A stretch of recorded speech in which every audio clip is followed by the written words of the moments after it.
Awesome. Good morning, everyone. Hi, Trish. Glad you could make it. I see your internet is working. Um, yes, guys. Good morning. We're on. This is class 5.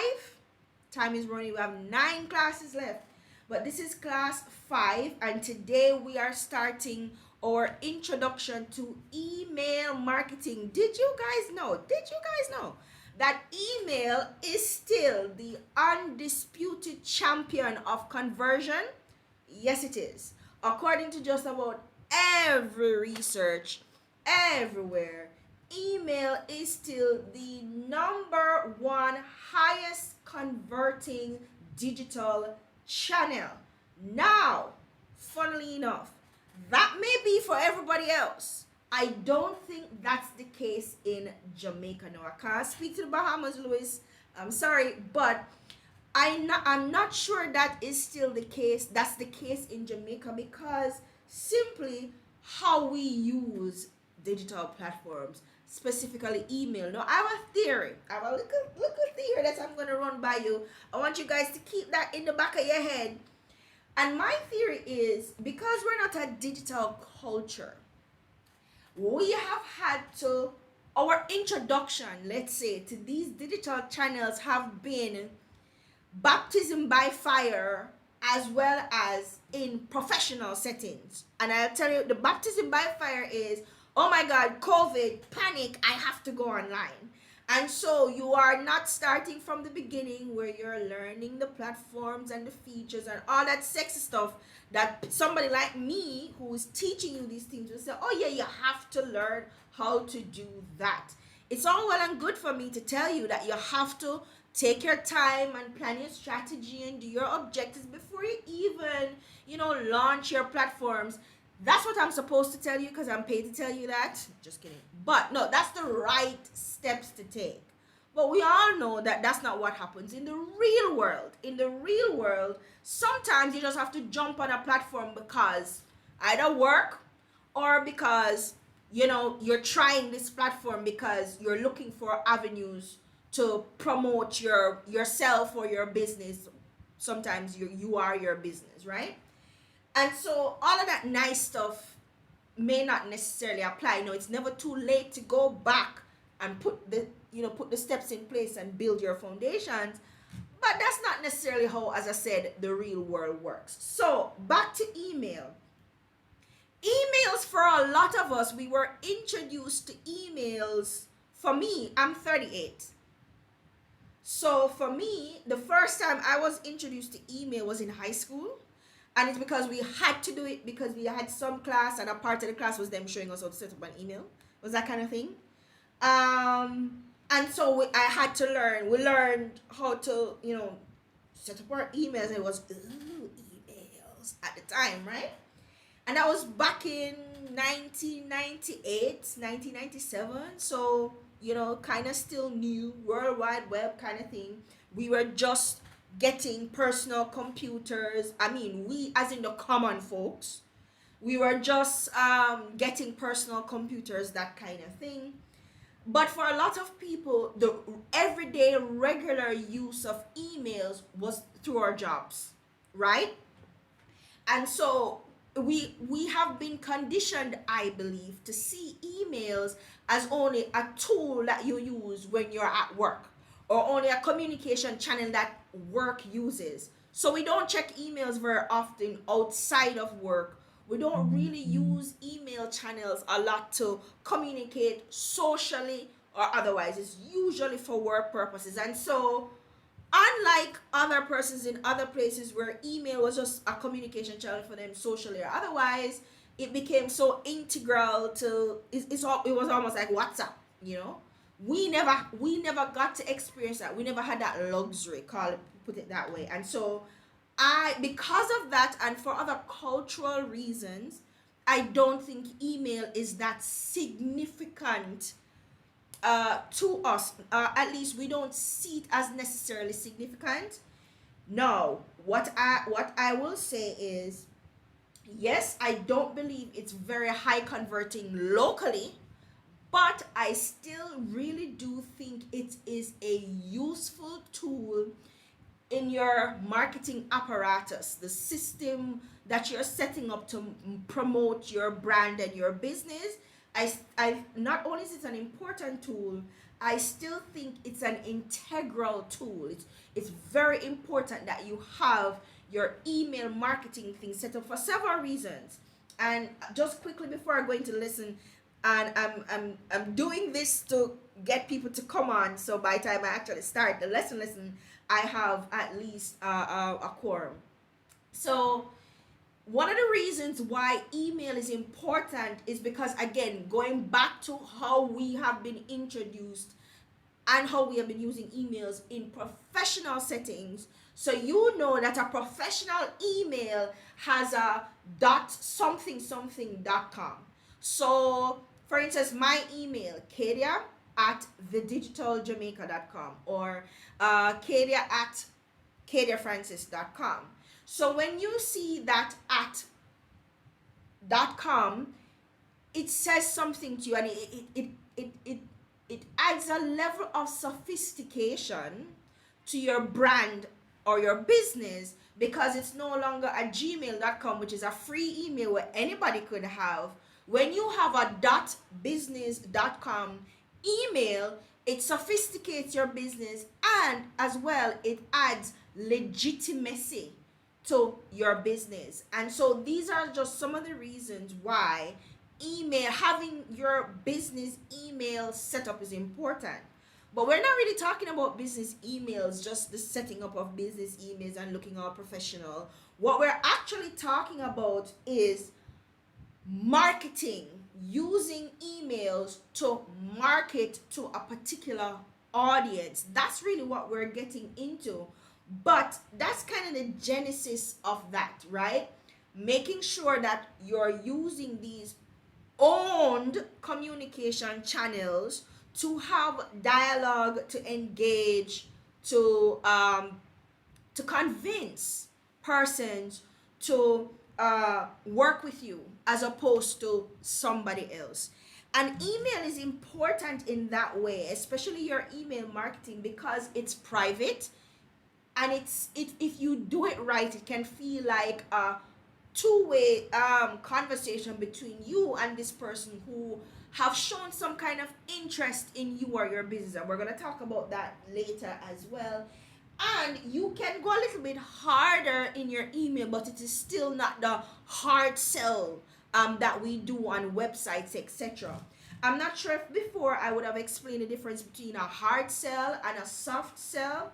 But the hard sell, and this is the example I usually use, the hard sell is cash for gold. I don't know if Louis have this kind of thing happening in the Bahamas.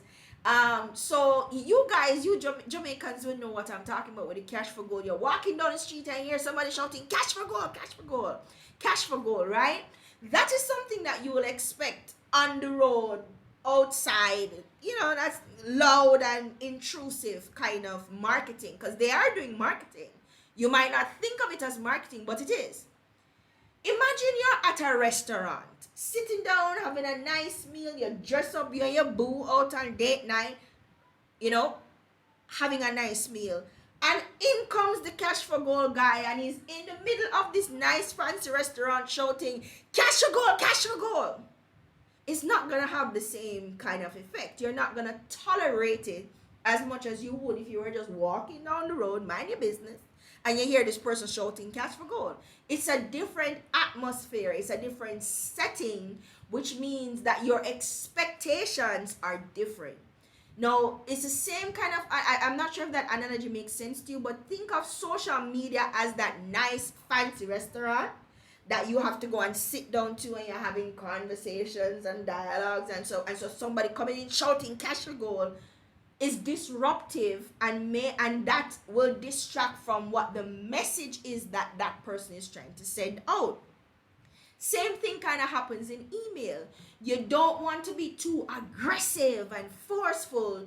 You want to, dial it back a notch, have a conversation, kind of see if you can get to know the person a little bit more. And that is how you convince the person that, hey, I like this person. I think this product is for me, or I think this brand is for me, or I think I want to go with this person as opposed to somebody else. It's a softer sell, right? It's and the soft by softer sell would just mean less aggressive, less in your face, less intrusive. And that's what social media was supposed to be before they went crazy. Because Instagram is so loud right now. I'm having problems with Instagram. I'm confessing to you guys, I'm having problems with Instagram because it's just loud. It's just very loud to me right now, and I've not been able to adjust very well to the different kind of atmosphere over there, because now it seems like hard sell and in your face and all the time. It's like this is too much. And then I have sensory overload issues, and I cannot be on Instagram for more than a couple minutes, because then everything starts playing at once and you're scrolling, and as you scroll there's just different noises and stuff happening. I was like, oh, okay. But yes, wait off on a tangent there. But yeah, with email, with social media, even with your DMs and instant messaging apps and stuff, it's a softer sell that usually works best on those platforms, as opposed to your website where it's aggressive and hard punch and yeah, this is us, in your face kind of thing, right? But you're allowed to do that on your own platforms as well, because you own your website, you own your email list and all that good stuff. And so how you approach it is really dependent on you. But certain channels call for a little bit less, you know what I mean? So yes, it does. I'm a Twitter person now, and I never thought I'd be a Twitter person, but it's just quieter. And thank God, not even Facebook is as noisy as Instagram. For some reason, Facebook seems wider to me, Instagram seems narrower to me. I don't know how to explain that, but there's just more room on Facebook to scroll through things and not have everything just shouting at you. And one really good feature of Facebook is that Facebook automatically mutes the videos and this, so you have to unmute. Well, it's automatic, but you can change the setting. But for the most part, they're usually muted, and you have to unmute it to hear it. And I think that's a good UI feature, user interface, user experience feature. Unlike Instagram, it's a mess over there. I can't. Anyways, guys. So now, having said all of that, and having given you kind of that build up, let's jump into somebody says, what do you think converts the best locally? Right now it's social media. Let's be honest, it's social media. And again, it's because of how we use these platforms, and there's a lot of depends. It depends on the business you have. It depends on the marketing strategy that you're using. It depends on your audience. But in the main, I would say right now, hands down, social media. So guys,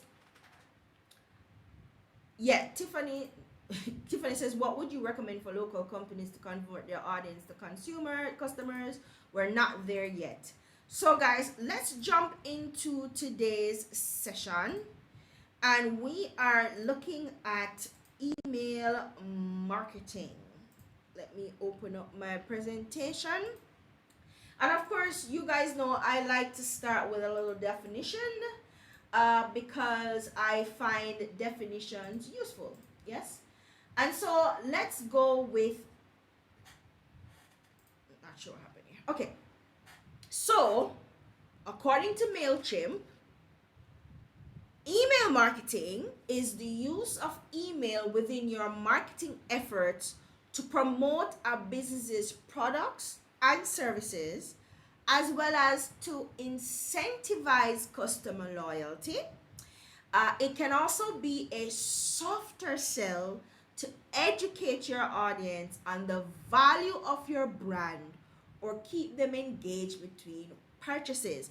Guys, your email can do a lot of heavy lifting. That is what this is saying. It can do it can take on a lot of the weight of your marketing efforts if you know how to do it right. So let's break down this definition and look at the different parts of it. So they say that you can use email marketing to promote your products and service because yeah, but that's kind of what we're doing. We want to sell more products. We want to have more clients for our services. And so this is just another channel that we're going to use to promote those products and services. But how you promote those products and services using email marketing can look very different or very similar to how you do it on social media platforms. Because why? You have to create the content. There's still that content creation process there. So within email marketing, there's still content marketing that you're gonna have to do, right? It's just the type. So we come down now to the type of content that you're putting in your emails, right? How that is gonna look to the person you're sending it to. How do they check their email? Do they check it on their mobile phone? Do they check the email on their desktop or on their tablet? Depending on how they view and check emails, it might look very different to them. So that's something that you have to bear in mind. But we're going to look at that later when we talk about the anatomy of an effective email, right? But in the main, what you're really trying to do, no matter what tactic you take, generally is promoting your products and services. Let's look at the next part of this. So the next part of it is you're incentivizing customer loyalty. Now we talked about incentives before. And basically what we mean by incentivizing is that you're giving them some value, some beneficial reason to engage you, right? And because there's a benefit, there's something in it for them. It's not just you that's getting benefit in terms of getting their contact and being able to talk to them directly. They're also getting something out of it as well. And because they're getting something out of it, they're more encouraged or motivated to engage.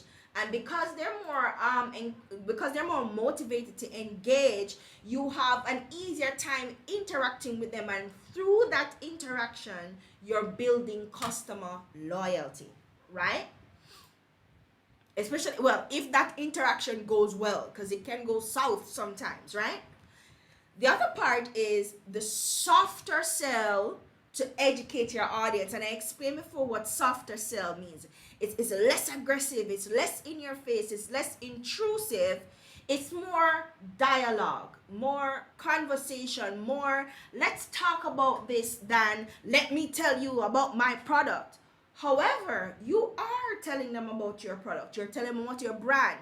You're telling them about what you represent and what your brand stands for. But when you're using a different method to do that, like say for instance, through storytelling, through content marketing, it is less about you, and you're now shifting the focus to the audience. What would they like to hear? How would they like to hear it? And how can I make it more interesting, right? So you're using the softer approach, and you're still educating your audience, but you're making it engaging and more interesting for them, and less academic and less salesy, right? So the softer sell tends to be less salesy, more storytelling, more dialogue, more conversation, right? And what are you educating them about? Well, at all times, what you're trying to do is convince them that there's more value in becoming your client or buying your product than there is elsewhere. So you're always trying to establish and convince them of the value of your brand or your business. As well, you're trying to keep them engaged, because we think, remember earlier we talked about the marketing frameworks, talk about the IDA model and the READ model and the RACE model. Well, notice a lot of them, some of them stop at sale. So they've converted, yay, they've gone to the awareness and the decision making, and now they've converted. And some of them stops there. However, it doesn't stop at just a sale, because that's just one sale. Nobody wants one sale.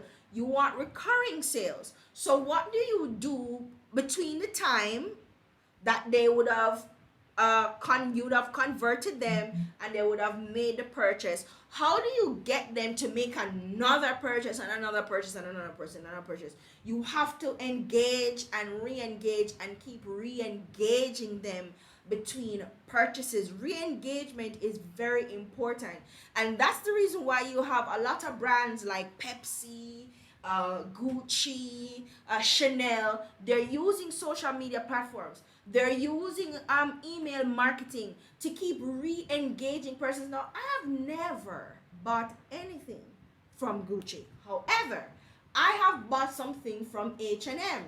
And H&M has a very interesting email marketing strategy, and we're going to look at that in a bit. Has a very interesting way of re-engaging you after you've purchased. In fact, Amazon does it, H&M does it, Walmart do it, they all do it. And we're going to look at what they are doing and why it is so effective, all right?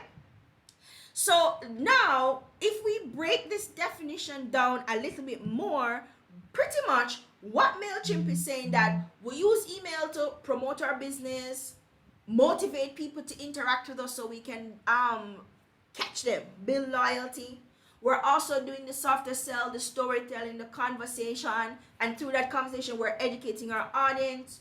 We're always establishing and re-establishing and reinforcing the value of our brand, and we're keeping customers engaged because, as I keep saying, it is easier to retain a customer and cheaper, especially cheaper, than to acquire a new customer, because acquiring a new customer probably mean ads and ad spend and all that good stuff, where if you've already caught them, you've already ensnared them, it's not hard to get them to buy again, especially if they love the product or they were impressed with your services, right?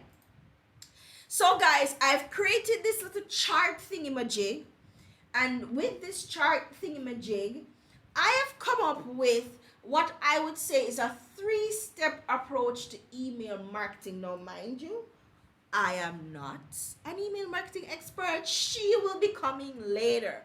But generally, these are kind of best practice kind of methods, and I've just really dissected them, broken them down, and created three overarching steps. So let's look at what it is. So the first step is lead generation. It is important. So you don't just start with email. Email is email is a part of your funnel, right? And depending on how you've set up your funnel, you will determine where email falls in that funnel. So remember, all funnels have all funnels are wider at the top, right? And so, say for instance, you have social media at the top of that funnel, right? Because it's easier for the people to kind of find you on social media. You may have social media at the top of that funnel, maybe even your website if you have a really good SEO strategy in place. But let's say social media is at the top, right? And that is where they become aware of your brand, and they start that journey of not only becoming aware, but developing interest, or if they already had an interest, furthering that interest in your brand, right? But you don't just want to keep them on social media as well. When they're on social media, there's an objective to that. There's something that you're trying to get them towards or push them towards. So social media could be where your lead generation strategy starts. So after them become aware, you kind of court them. Not court them. At this point, you're just getting to know each other. You just meet. You think they're cute. They think you're cute, right? And you're just kind of getting to know each other. So you're messaging back and forth, and you're sharing pictures and videos, and they're commenting, and you're responding, and they're liking it, and everybody's great. It's fun, right?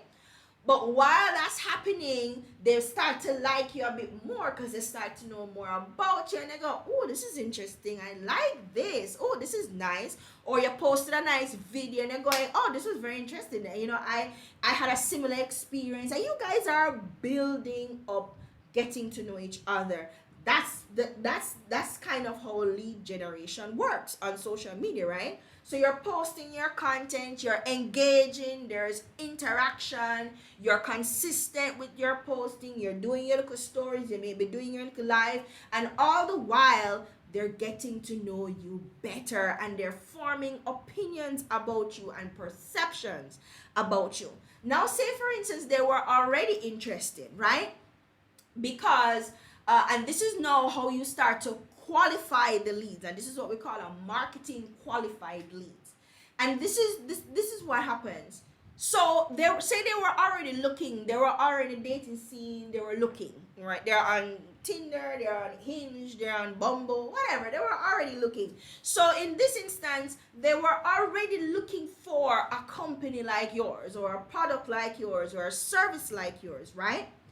And because they were already looking for a service like yours, and they come across you and know you're in the getting to know stage, you want to move them away from the getting to know stage, and you're starting to condition and nurture and convince them that, yeah, you're amazing, right? And so with qualifying the leads, what you're talking about is somebody who has already shown interest. They already have some kind of level of interest in you and what you're doing, etc. And you want to move them from just having an interest to taking some kind of action. So what do we mean by taking an action? You want them to click on a link, you want them to click on an ad, intentionally click on an ad, because God knows I've accidentally clicked on ads several times and I've suffered the wrath of Google for it. Right? You want them to fill out a form, you want them to add items to a shopping cart, or you want them to download a lead magnet, right? So this is the part where now you're probably saying, hey, let's move off social media to maybe, or let's move off Tinder or move off Bumble to maybe a WhatsApp chat. It's still not direct where I'm calling you necessarily, but you still have my number and we can still chat and do that kind of thing. So that's what this would be akin to, moving them away from this platform to another platform where you have a little bit more control over the conversation. It's a little bit more direct, right? And so once they say yes and they send you their number, boom, they've taken an action, right? And that's how you know that, yeah, these people are definitely interested. There's definite interest here, and that's how you qualify that lead, right? So then we move on to the next section. So let's say in this scenario I'm building, that instead of WhatsApp, it's email, right? It's not your telephone number, but it's still a sort of direct way of getting in touch with you, because they do have your phone, the phone number. You can message them, you can even probably call them over WhatsApp, that kind of thing. But let's switch out WhatsApp for email. And this is where you start building your list, because if you're that kind of person, you may have multiple people that you've matched with. There may be multiple matches. You may be having multiple conversations at the same time, because you don't want nobody to waste your time, right? Nobody got time for that. You're talking to the one person and it turns out to be a dud because they never buy anyway. And so you're talking to multiple person because, options, right? And so because you're talking to multiple persons, and because there may be different ways that you're meeting these persons. Say for instance, you may be on Tinder, as well as you're on Bumble, as well as you might just have been out at a bar and you've met somebody, So there are different touch points, there are different places that you're meeting these persons and generating these kinds of interests, right? And so what you want to be able to do with your emails is separate everybody, because you don't want to call Mike John and John Trevor. So you want to make sure that John is in him John Lane, and Mike is in him Mike Lane, and Trevor is in him Trevor Lane, right? Because that can cause problems if you call Trevor Mike, right? You want to stay drama free. And so the segmenting of your email list, because when we're talking about email marketing, we're talking about building out your email list. and your email list consists of these leads that you've qualified. And so because you're qualifying them at different places. So say for instance, they downloaded a lead magnet, you created like a guide or something and they downloaded it, or they filled out a form because they want more information on something, or again they clicked on a link, or whatever the reason.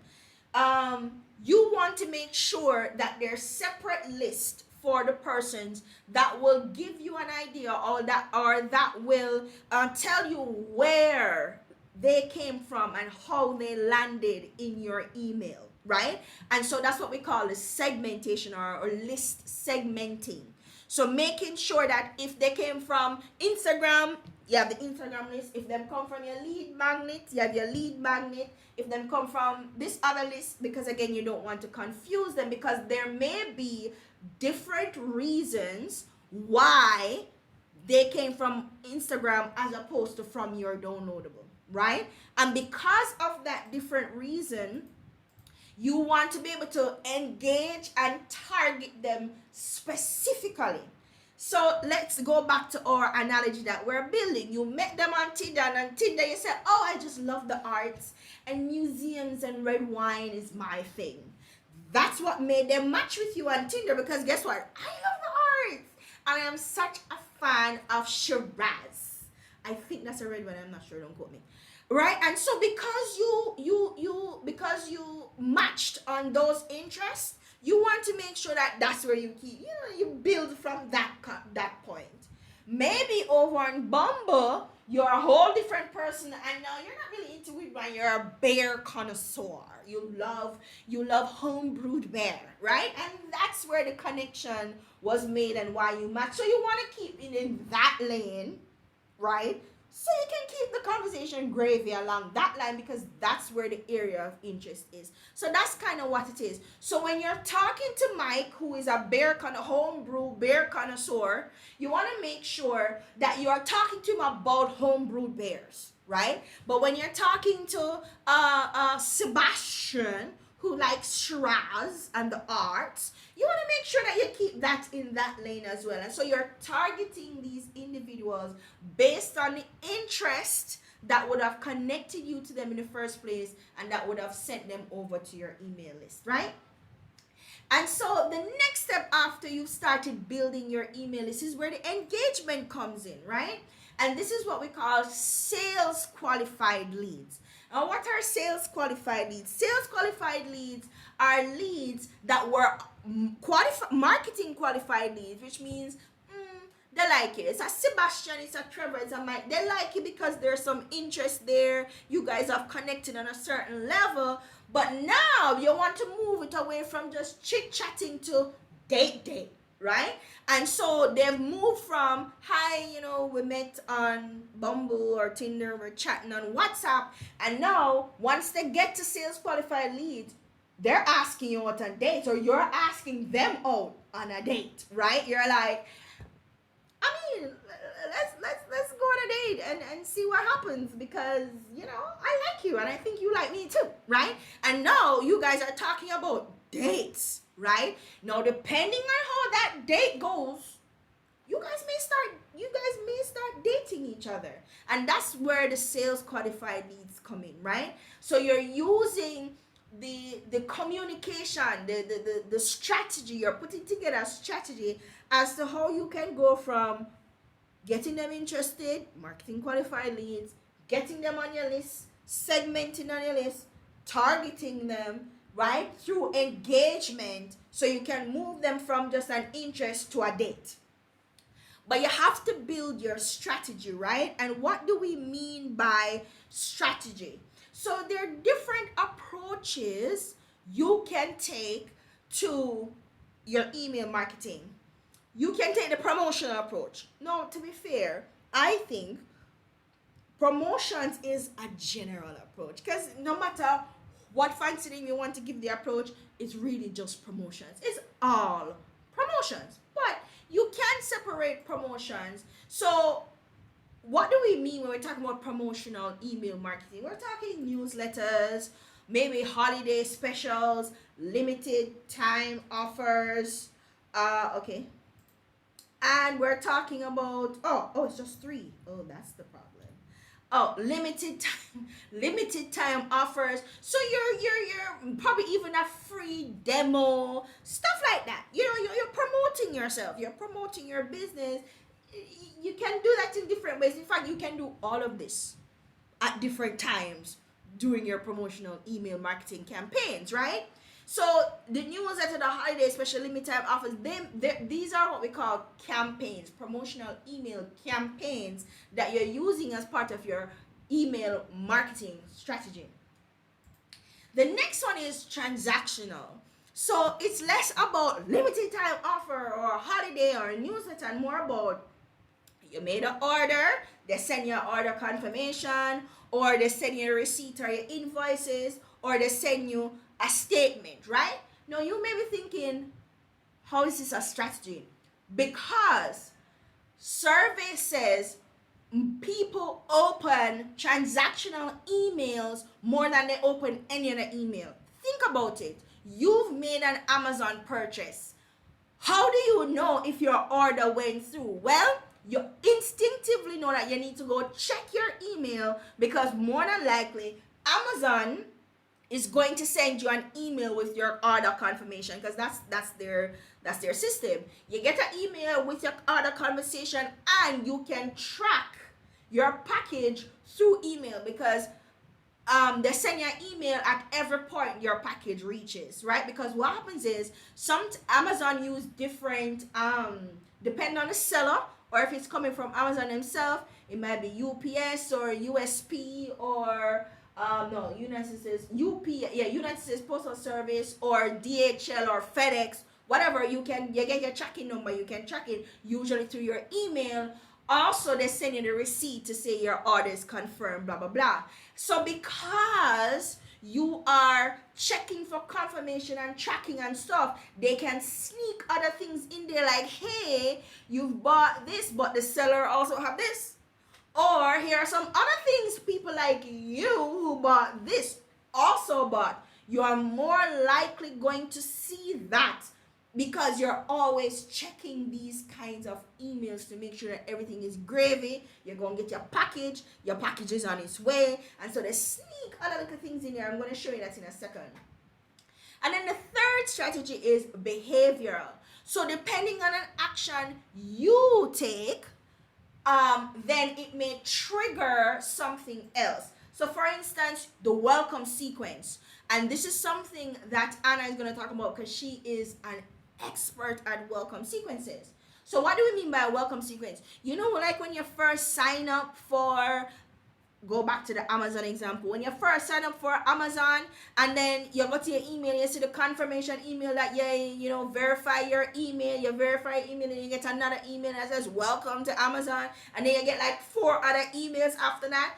That's the welcome sequence. So when you sign up for a new newsletter or some kind of subscription thing through email, you get what we call an email sequence, where they're introducing you to a different thing, or they're saying hi, welcome, blah blah blah. That's what we call the welcome sequence. So the welcome sequence for a lot of people is the deciding factor as to whether they stay there, right? And a welcome sequence that is done well is where you start building that customer loyalty and that trust, and motivating persons to want to open your emails, right? Another thing is abandoned cart. Have you ever been shopping on a site and you put some things in your cart, and then you get an email to say, hey, you haven't checked out, there's some stuff still in your cart, there's only 5 left in your cart, or there's only 3 left in your cart, or here's another product like the product that you have in your cart that we may think you like because it's now on sale. So that's the abandoned cart email marketing strategy. And what they're doing is, it can be a little bit intrusive depending on how they do it, but it's kind of a nudge to say, hey, you didn't like the something down, buy it, girl, it will look so nice on you, go ahead and get it, right? So it's kind of that kind of thing. And then the last one is purchase renewals. So after you've purchased something, everybody, H&M, Amazon, Walmart, and I'm only calling those 3 names because I've purchased from them recently and I'm still being flooded with emails. So what they will do is, after you've purchased, again, Amazon will come and say, hey, here's something similar to what you've purchased, or people who purchased this also purchased this, or hey, we have a special on something similar. Or if you are Prime, if you've signed up with Amazon Prime and you've bought like something like, say you bought a 6-pack of toothpaste or something, you'll get a reminder that, hey, a year ago you bought a 6-pack of toothpaste. We know that toothpaste ain't last that long. You ain't gonna buy no more toothpaste. What's going on with you? So you'll get that kind of email, right? So guys, depending on the strategy, in fact, guys, you can use all these strategies.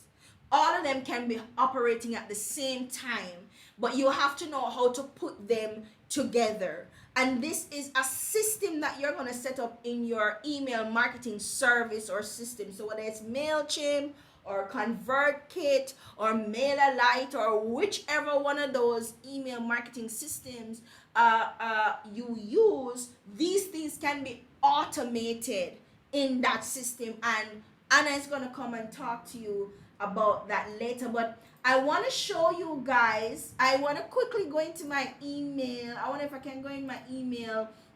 I'm going to stop sharing for a minute so I can go in my email without fasting in my email. And I want to show you some of the emails that we're talking about that I've gotten from like an H&M, and they usually show up in your promotions folder. So let me share about my screen. So let me search for Walmart. I'm gonna come to here's a good example. Let me share up my screen with you so you can see what I'm talking about. Let's look at this Walmart email. So recently I bought some stuff from Walmart. I bought myself an Instant Pot because the older I get, the more I'm interested in kitchen gadgets and appliances. I don't know what's happening. Anyways, bought myself an Instant Pot, but I also bought some other stuff from Walmart, and I got this email 13 hours ago. About to run out. No, I bought 3. A pack of 3 Colgate toothpaste, and then get this, about to run out. Don't forget to restock. Look at the I want you guys to pay attention to the subject. The subject was Kadia, my name, time to restock emoji. Now when we look at the anatomy of a good email, you're gonna see why this is important. And other shoppers also viewed, here it is, they've snuck in their socials, they're stuck in their mobile app link, and what you can do is, what they've made is that what they've made possible is that everything in the email is linked right back to their site, so you can go right back to your site. But I want to show you something else Walmart does, where I had something in my basket. Here it is. There's something else. There's another thing that I had something in my basket, and for the longest while they just kept bugging me about this thing in the basket, like it's about to run out. You need to go check it. Da da da. And it was like, okay, just relax already, right? So Amazon does the same thing as well. Itemized list for, no, wrong thing. Amazon recently started sending me emails. Amazon household, your stuff like this you get from Amazon all the time, where they are like, I think this has something to do with my household setup. I'm not quite sure what that was. But I'm trying to find the order confirmation. Okay, so this is the order confirmation, and this is the transactional emails that we're talking about. They tell you when your package arrived, you can track your package, what it's shipped to. But then if you go down, after they've given you all that pertinent information, they start talking about recommendations for items from across our store based on what you, so this is based on, I bought a clipper for my dad, a hair clipper, and so they kept sending me stuff about hair clippers and stuff. So These are just some of the things that we're talking about in terms of the transactional email. And you can see that there's already a lot of promotional email. You can see all the promotional email in here. But this is what I found interesting, and this is how I know that Amazon is all in your business. So I have a few things in my Amazon cart.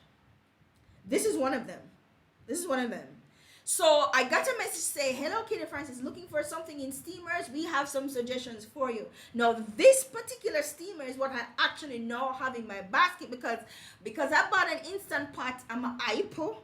I found some recipes that call for a steamer. Now I want a steamer basket, okay? And so I have this. And so the one I have in my basket though is for $16.99, and what they're sending me is alternatives that are cheaper and or different styles. And so this allows me to do a price comparison. It also allows me to do a feature comparison. And in this way, Amazon is showing off the range of products that they have that I may be interested in based on what I have in my shopping cart. Okay, so this is a company that they do the transactional, they do the promotional, and they do the behavior, right? So you can kind of see that in motion here, guys. And so yeah, depending on the strategy that you are using for your email marketing, or as I said, you can incorporate these different types at different times, and a lot of it can be automated. Anna is here. Hey, Anna. And Anna is gonna be on shortly to talk to us, and I think she's gonna be talking about touching a little bit on automation. But let's just finish up these slides, guys, because I want to quickly go into the anatomy of an effective email, of an effective marketing email. Anna is gonna show you some real life examples of emails that she has developed for clients and how she's kind of structured the emails. But guys, remember a while ago I was saying to you in Amazon that they have Kadia and they say time to restock. So how your subject line, guys, is important. What you put in that subject line is going to determine, for in many instances, the interaction that you're going to have, whether or not people are going to open your email, which is very important, because we're going to also look at some terminologies that you need to know, like open rate, etc. So if you look at now this, I got this example from HubSpot, and here what HubSpot is saying is that one of the most important thing is making sure that your subject line is attention grabbing. So in this one, it says new ebook, 25 must-haves for a great website. Now, if you had signed up with HubSpot, because guys, remember I showed you how HubSpot did their content pillars and topic clusters kind of thing. Say, for instance, you found a template on HubSpot, you have to put in your information to get it. You sign up on a template, or the guide is about website. And so now they think you're interested in websites, and they have a new ebook about websites. You're already interested in websites, and so you get this email. You may want to click on it to see what it says. So the subject line, which is the first thing they're going to see, is going to be important, right? Another thing that Amazon did, if you notice, was it Amazon or Walmart? Walmart did, if you notice, was that they had my name in the subject line. That's a part of what we call personalization. In this instance, what HubSpot is showing you is how they've personalized the email and personalized the sendee. So the sender, which would be, say for instance, Katie at katiefrancis.com, and the sendee, which would be you, Mike, right? And so instead of just saying hello and nothing, you can say hi, Mike.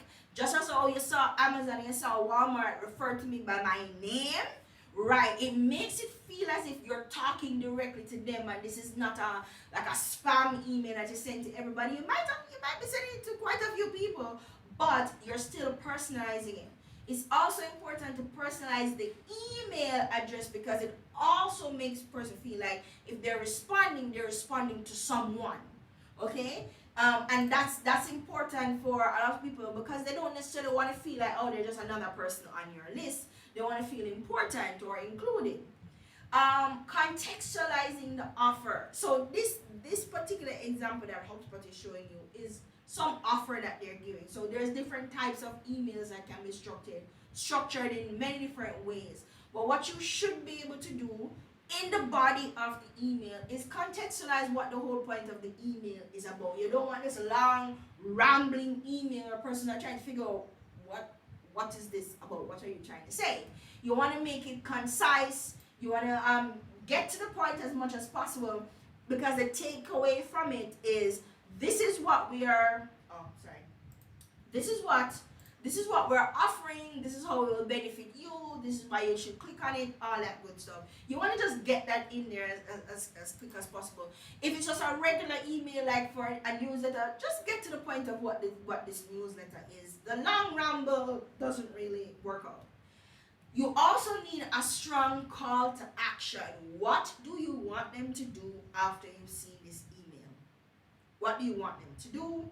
That has to be there. It has to be bold. They have to be able to see it. It has to be visible to them and all that good stuff. You don't want a situation where you want them to click on a link, but there's just a little something, a little itch up under somewhere they're not seeing. And you're saying, oh yeah, click on the link, and you're going, what link? Where? Now that's important, because I've noticed it even with this class, where I sent you emails, and what I did was I added a link to a text, a hypertext, which way if you click on the text, that's the link.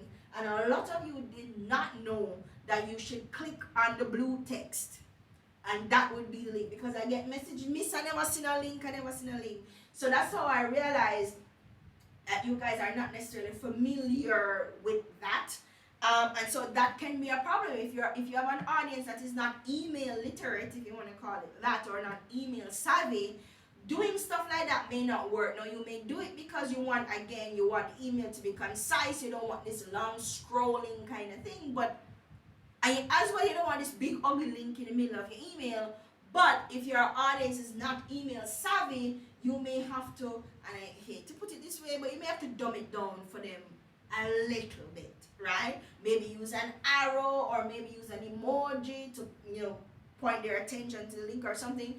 But you have to, and I'm talking about links, and I'm not there yet. But yes, going back to the strong CTA, just make sure that it is visible. So if you want to click on a link, make sure that is visible. Also, what you're trying to convince them in this context, again, this is an offer-based email.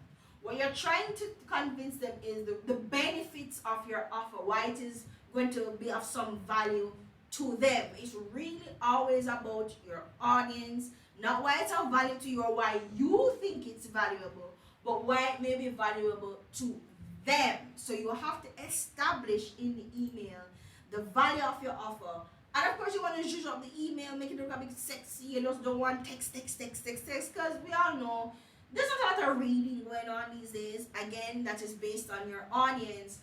But we are very visual people, especially us in Jamaica. We are very visual people. So you can add visual elements in there. The one thing you need to be aware of is the size of the visual element that you're adding. And again, how are they accessing the email? Are they accessing it through their mobile or on desktop? Because again, it's going to show different. For me, I have to click a button in my email that says show pictures, because my email provider automatically hides the images to make it a better experience for me to read the email. So I have to click show pictures, and a lot of persons have Gmail. Gmail does that as well. And so they may not see your big, pretty, fancy images like that unless they're probably using a desktop, right? And so you have to be mindful of that and know how to incorporate these images into your email. Of course, you're going to add your socials, your website links, all that good stuff. And most importantly, the unsubscribe button, because you want to be able to give them an out. Now, that may seem counterproductive, but it's not. You're making people feel as if they have an option. You don't want a situation where you're sending them emails, they're probably no longer interested in this thing, and they just want to stop receiving emails from you, and there's no way for them to be able to do that. You want to be able to give them the option to opt out of receiving your emails, you don't necessarily want to box them in, because then that can create some kind of resentment, and that can spell disaster for you, because even if they opt out of your email, they may still be following you on social media, or they may still visit your website or whatever. But with no option and feeling like they're boxed in and there's no way out, that can kind of create a negative experience, and you don't really want to do that unnecessarily, right?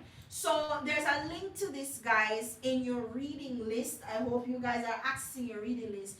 And HubSpot kind of really goes through very long, detailed explanations on it, and even have extra parts in there that you guys should read and go through in terms of email.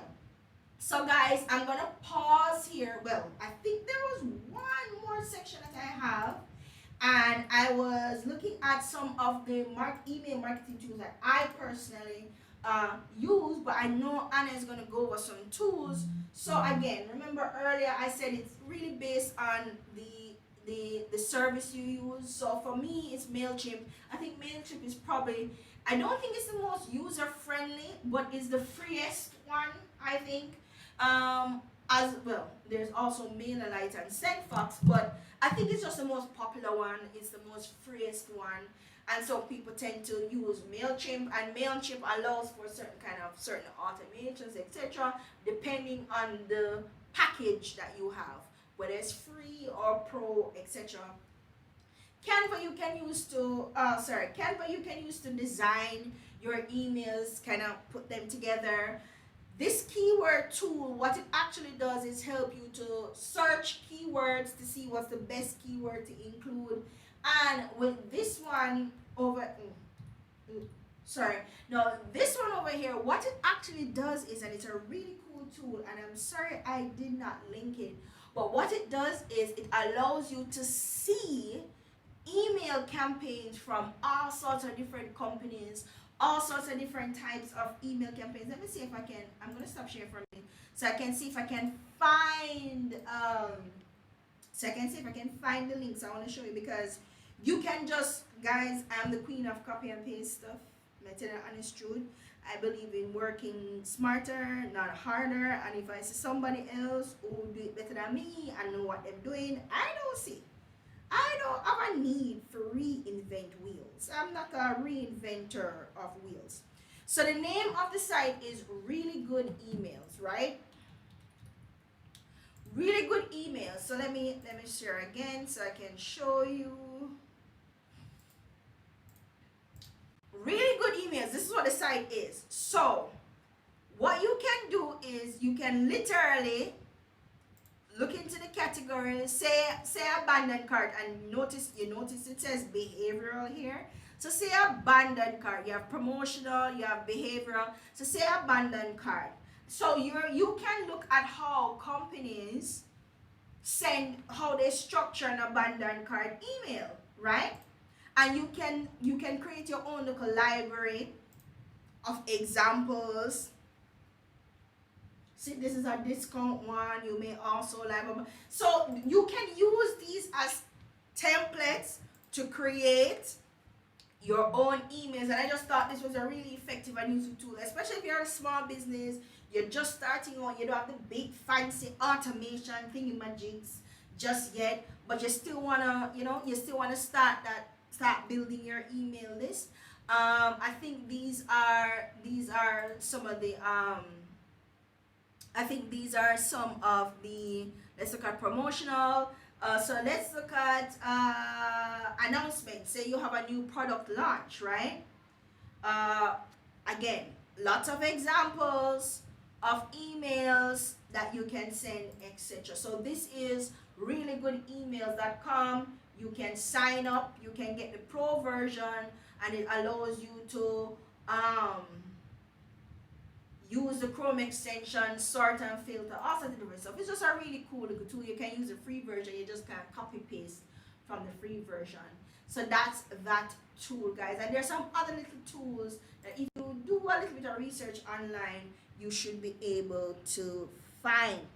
All right, guys. So let me see if there's any questions in the Q&A. Can a button be added in an email and will it be seen as professional or too relaxed? No, depending on the email, you can add a button. That's one way you can add visibility to a call to action. So you can add a button to your email. I've done it before. The first successful email marketing campaign I think I had was around one of my downloadables, which you guys have access to. It was called the guy. It was some guy, digital marketing guide. No, digital readiness guide. Oh my god, just had a brain fart right there.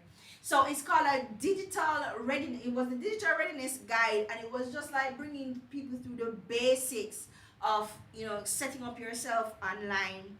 And I think from that email marketing, from that alone, I built up my list from about 5 to over 200, and I think that's probably one of the most effective uh, lead magnets I have had. And in it, there was a download button, and you could click it and it download, and you could download it right there. And I use MailChimp for that. All right, guys, going through your chats. Oh, Anna did say it's really good emails.com. So it says MailerLite is the phrase in that it allows for automation from the beginning. With MailChimp, you have to pay for the automation. The keyword tool, a lot of these tools have a freemium model. So it's free, but if you want more advanced features, you have to pay for it.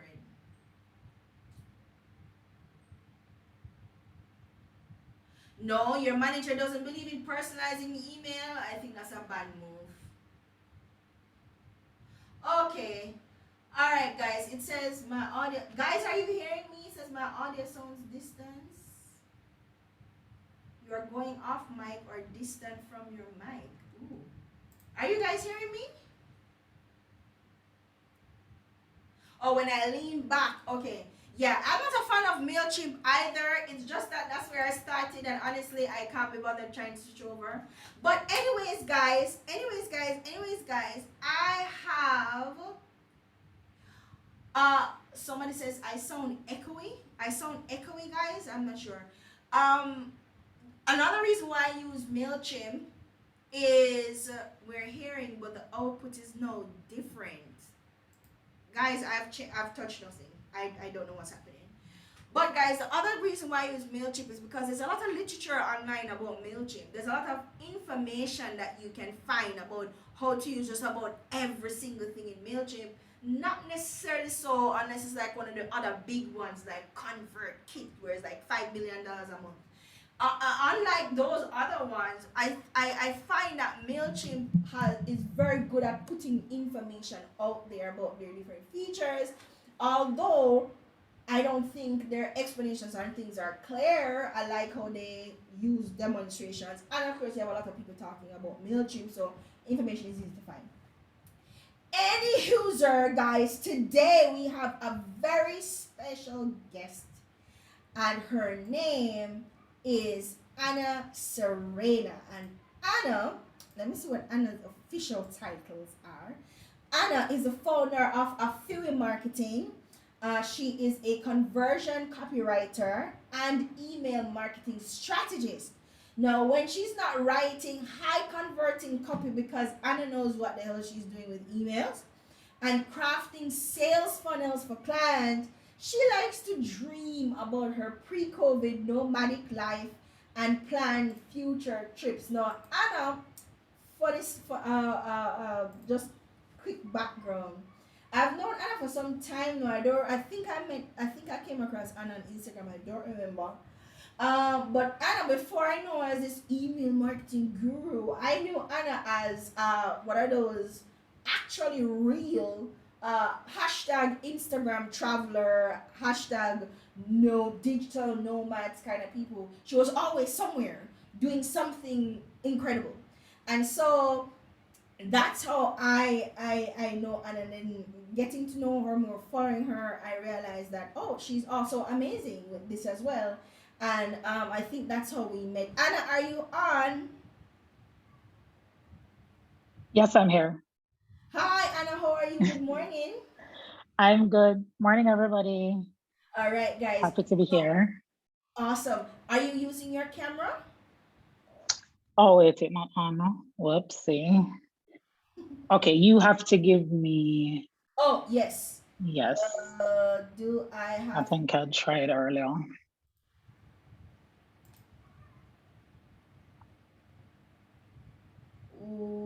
I'm gonna make you host, and so as the All host, I think you right, can turn your camera on.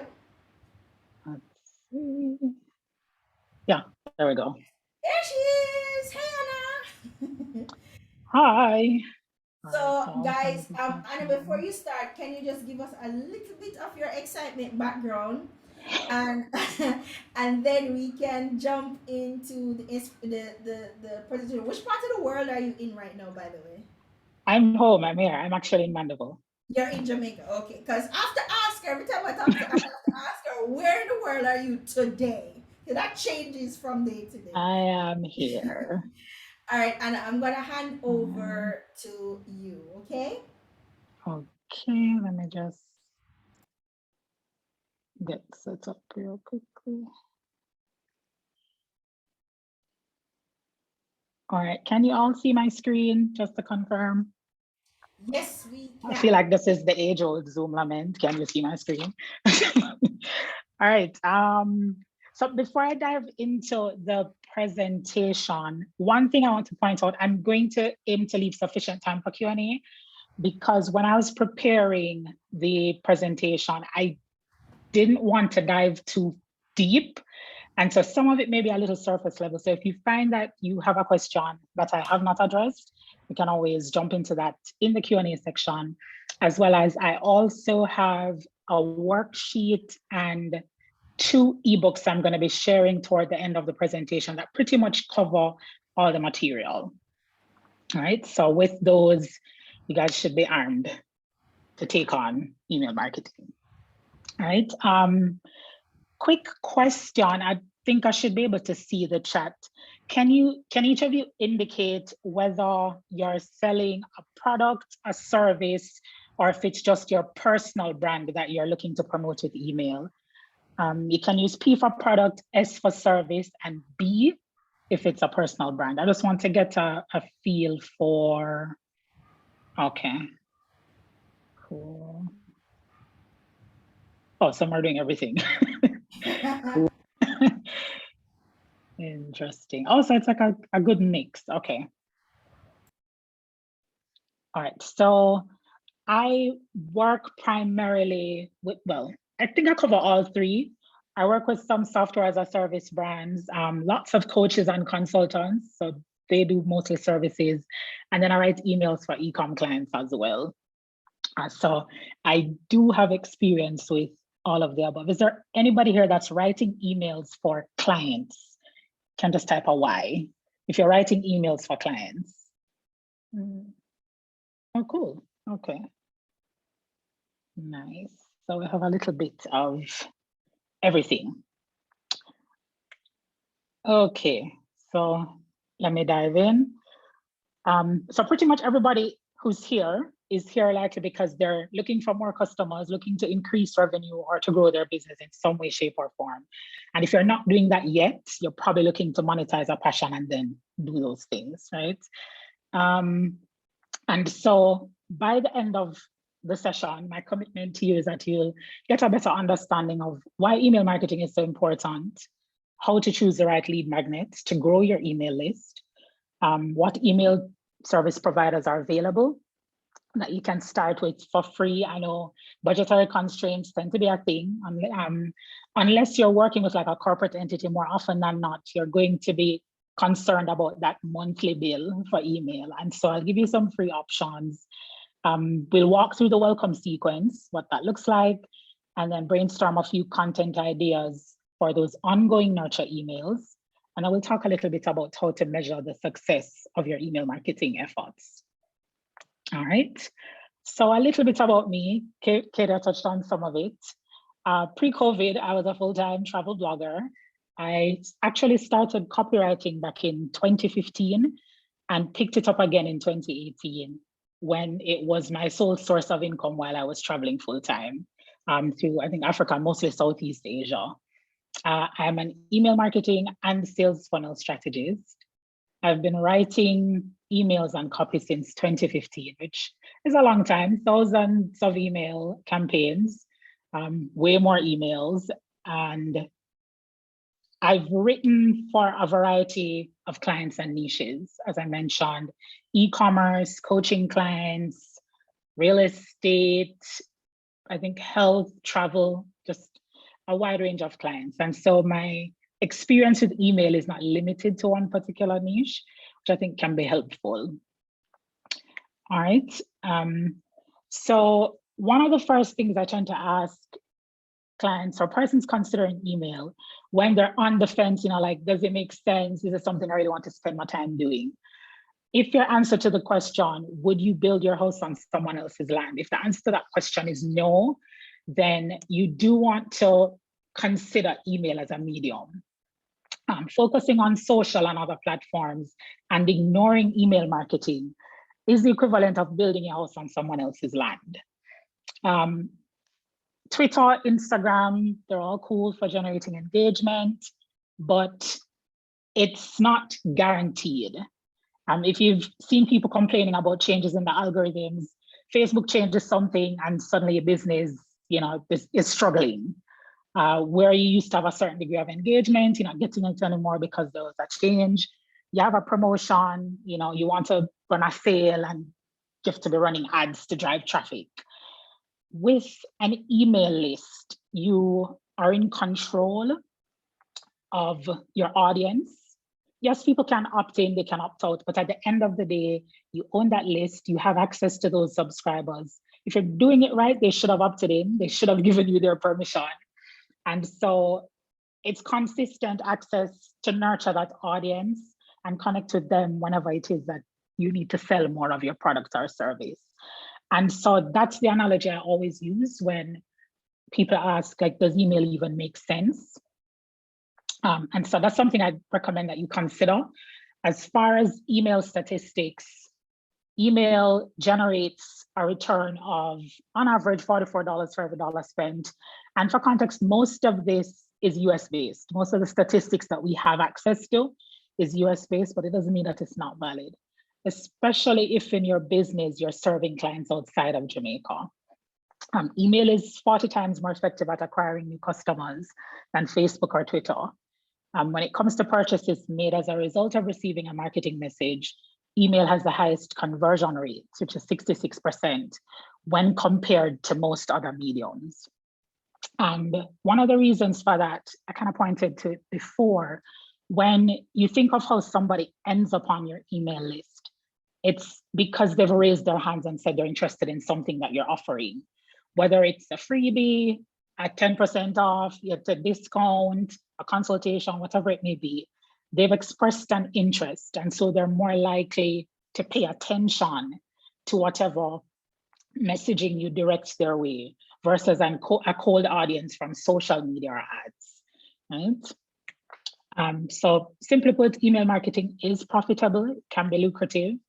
And so if you're a business owner, existing or aspiring, and you want more revenue, I do recommend considering email marketing as a medium. And this is a question I do get sometimes as a follow-up, right? What about Jamaica? Do Jamaicans even read emails? I think culturally, there's somewhat of a difference. We're probably not as email-centric as most North Americans. But in my experience, persons do read emails. If you even think about yourself, consider whether or not you yourself have ever made a purchase from an email received, whether it's Amazon, as Arcadia alluding to Amazon earlier. Amazon has a tendency of recommending similar products to whatever you previously purchased. Sometimes it may be a software solution that you're using for free and being prompted to upgrade to a paid plan. Most of those communications occur via emails. And so I don't think it is that Jamaicans don't necessarily read emails. I think it has more to do with the approach that businesses take to emailing. A lot of them don't use email at all. And so even as far as statistics, to my knowledge, there is no entity that collects data on the state of email marketing in Jamaica or whether or not it's even lucrative. But I do believe we use the medium, and so there's lots of opportunity for you to tap in if your customers are primarily Jamaicans. All right. Now, before we dive into the specifics, there are some general questions that I like to start with. And these questions will be relevant, not just for your email marketing, but for your overall marketing strategy, whether it's social content marketing. And so you may have already answered most of these. So I'm going to just run through them real quickly. Call them the 5 W's and an H. And the first is who. Who is your target audience? You know, are they the same as your customer? Sometimes your audience and your customer are not necessarily the same person. Will there be people getting your emails who would never be customers? And if that's the case, can you use them to evangelize, right? Can you use them to promote the brand even if they're not making a purchase? Another important tool is who will be handling, you know, the email marketing. Can you do it on your own, or is it something that you will need to outsource? And the big what is, what useful information can you share?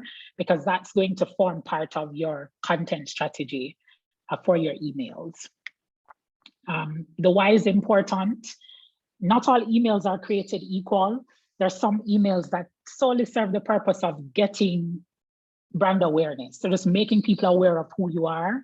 Sometimes the goal is revenue. And more often than not, everything goes back to revenue. But I think in some instances, it's important to distinguish the two, you know, the end goal. Where in this case speaks to where will you be collecting your leads? Will you be using social media? Will you be using your website if you have one?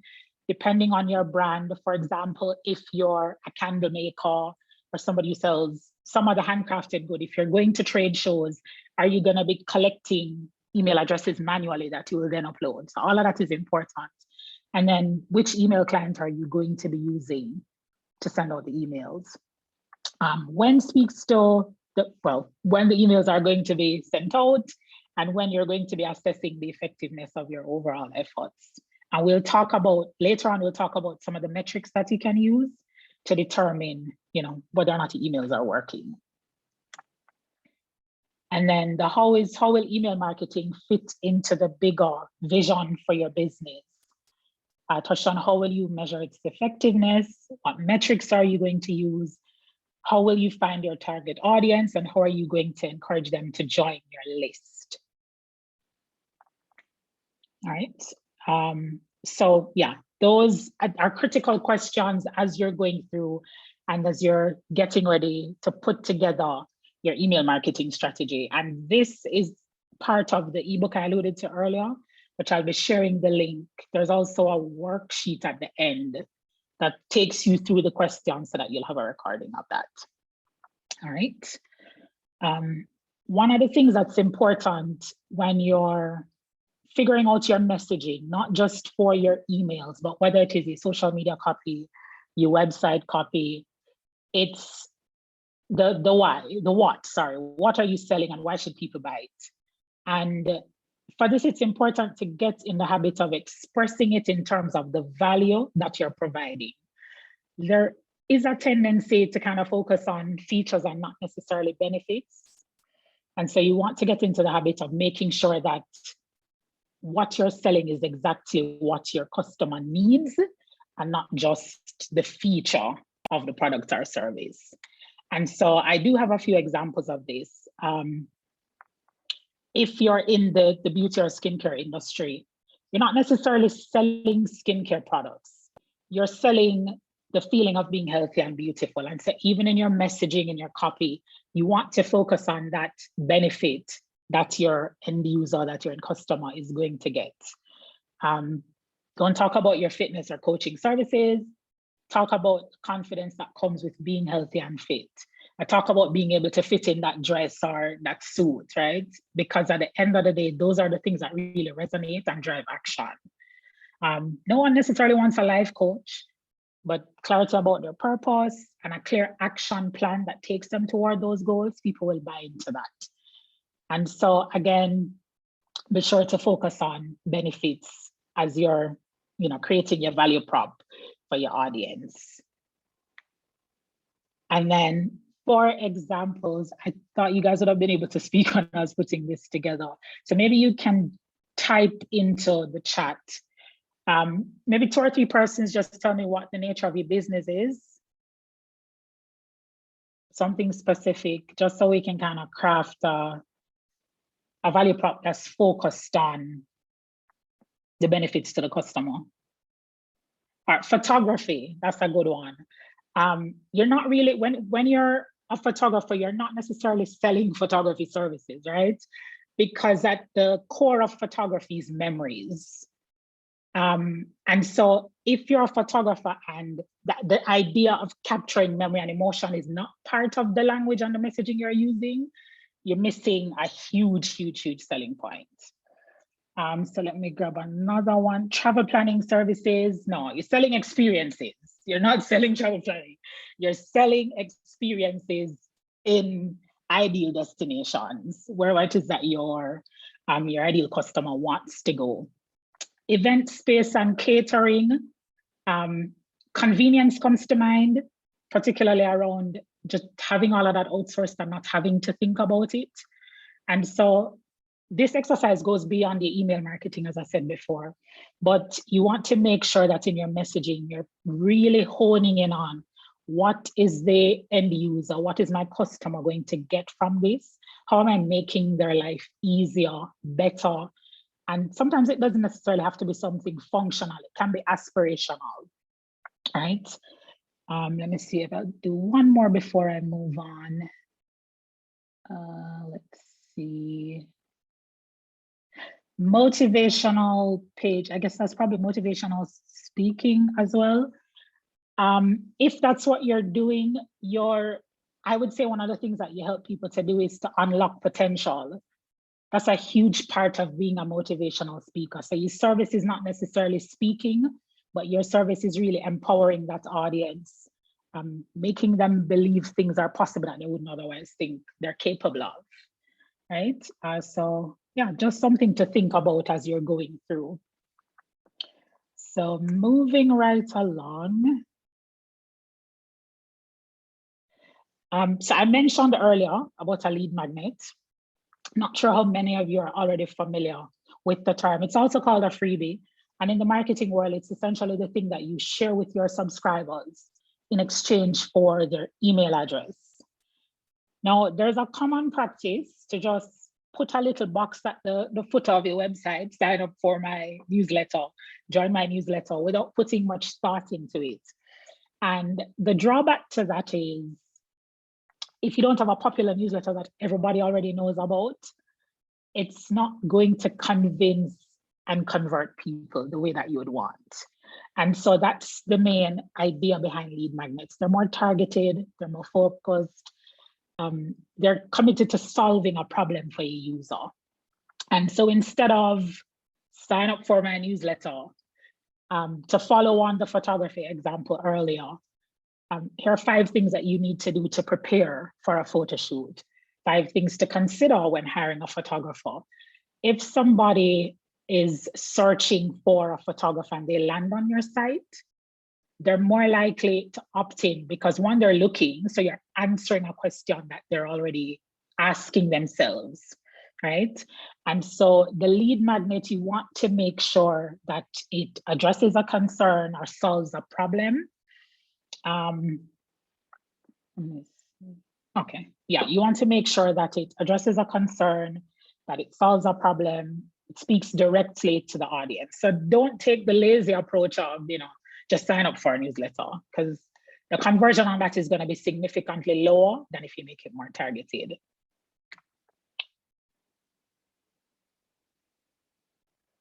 All right, so tips for creating what I believe would be the perfect lead magnet. You want to make it short and solve a problem. You want to connect it to your main product or service, as I said before, and you want to make sure they get it instantly. I'm going to just run through these quickly. As far as make it short and solve a problem, most of us have probably downloaded those 100-page guides or larger ebooks that you download with the best of intentions, but probably don't make it past page 5. And so they do have their place for heavier research. But one of the things that you want when you're creating a lead magnet, depending on the subscriber, it's likely going to be one of their earliest encounters with your brand. And you want them to come back after. And so the idea behind making it short and solving a problem is that you're demonstrating to them that you can solve a problem that they have. And by giving them that quick win, you know, it kind of boosts the morale a little bit. They're probably looking out for your future emails. And that's a lot better than sending them something that is going to be daunting to complete. That's probably going to take them a month to wade through. They download it, it's on their desktop, they forget about it for 3 months. That doesn't serve the purpose that you want, right? I think I already touched on connecting it to your main product or service. And then the last one is a critical one. This has probably happened to quite a few of us here.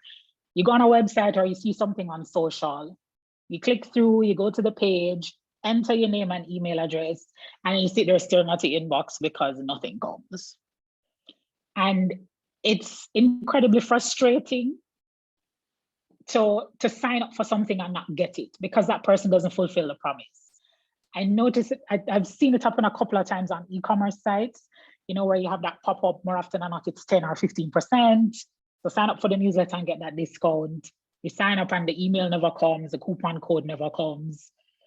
And it does leave a bitter taste in your prospect's mouth. And so you want to make sure that once they sign up, they're going to get that email. And this is where your email marketing platform comes in, because of course, this is not something that you want to tackle manually. It should be automated. It should be automated so that whatever you're doing, you're not leaving that to go for, because the way signups work, it's likely going to happen when you're doing something else, right? And so you want to make sure that with that automation, your subscribers are going to get whatever it is that you promised without you needing to jump in at every turn to deliver on it. All right. And so I do have a few examples of lead magnets that you can use, but what I'm going to ask is for a few more of you to type into the chat again, some other businesses, and we can brainstorm a few ideas for lead magnets based on your business. Or maybe I can just pull from ones I didn't choose before. Let's see. Did I do graphic design? Oh no, I didn't look at graphic design. For graphic design, templates may be good. Templates may be a good option for graphic design, or even a checklist. But so one of the things that comes to mind when you're creating your lead magnet, you want to make sure that the lead magnet doesn't, and I didn't say this before, but it's important. You want to make sure the lead magnet doesn't eliminate the need for your service, right? So you don't want it to be so comprehensive that by the time they've used it, they no longer need the service that you're providing, right? And so if you're a graphic designer, instead of a template, maybe a checklist would be better. Or even if you're going to do a template, it should be for like the first stage of whatever they're working on, and then kind of like preparing them to hire you for the next stage. And so that's another thing to be mindful of.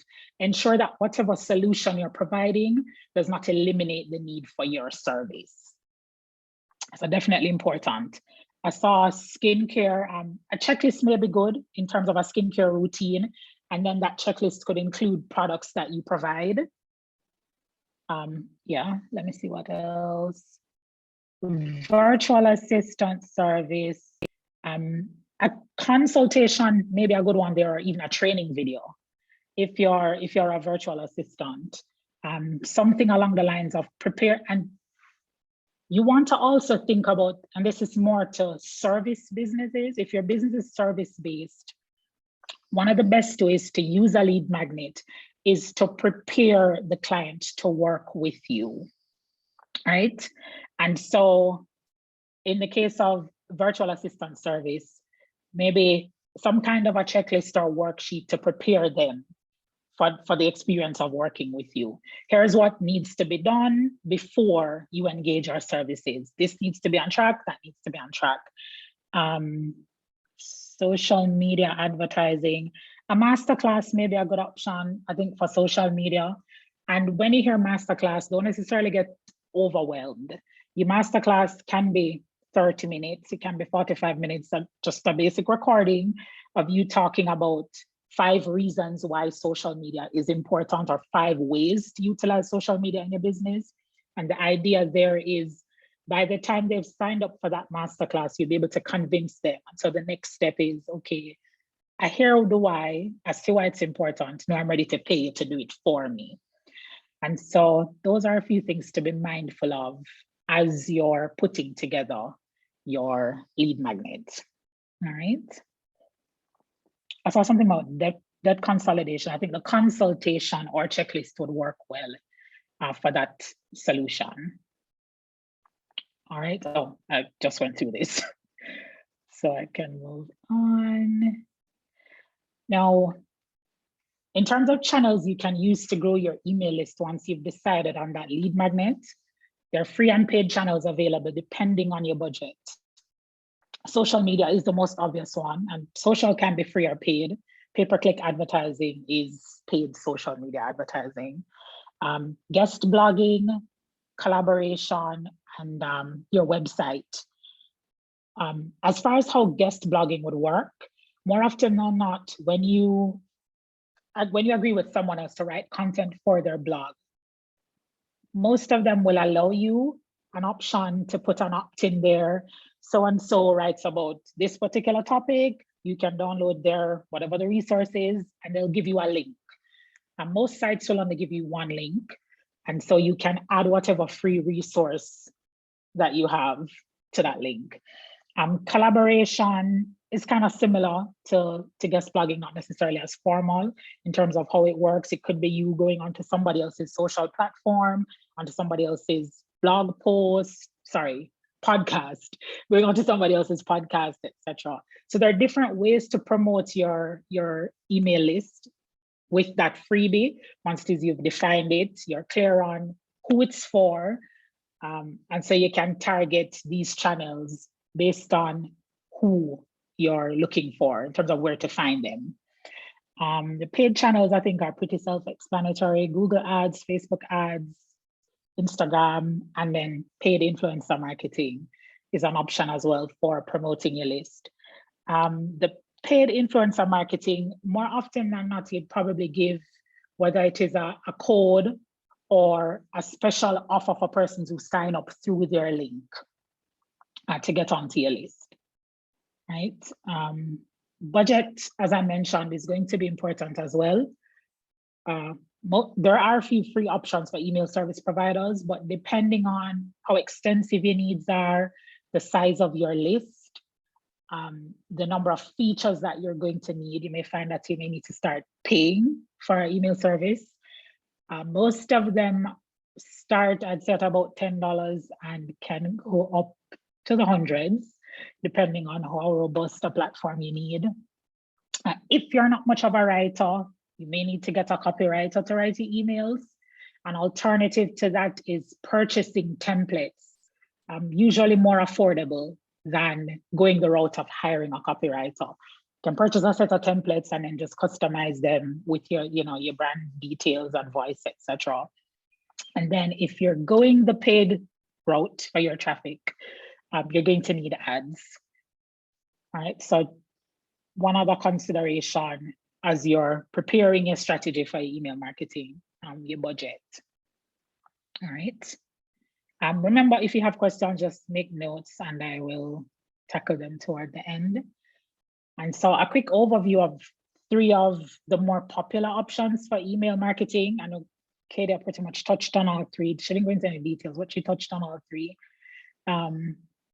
MailChimp, I believe, is one of the most popular options, but there are some limitations to their free plan. You are not able to set up automations on the free plan. And so you can send broadcast emails, and I think they give you the very first automation, if I'm not mistaken.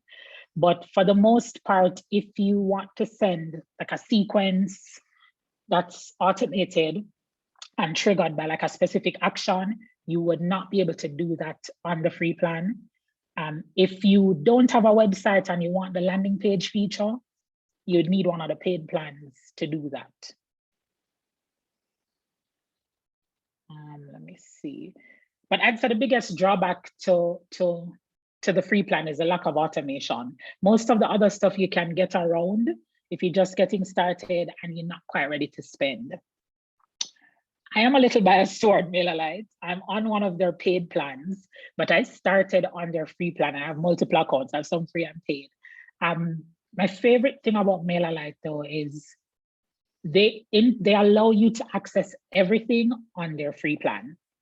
So unlike MailChimp and ConvertKit, which is the other option on this list, MailerLite literally, they give you everything on the free plan. So you're able to get a taste of all of the features with very few limitations. And then the last one I had looked at is ConvertKit.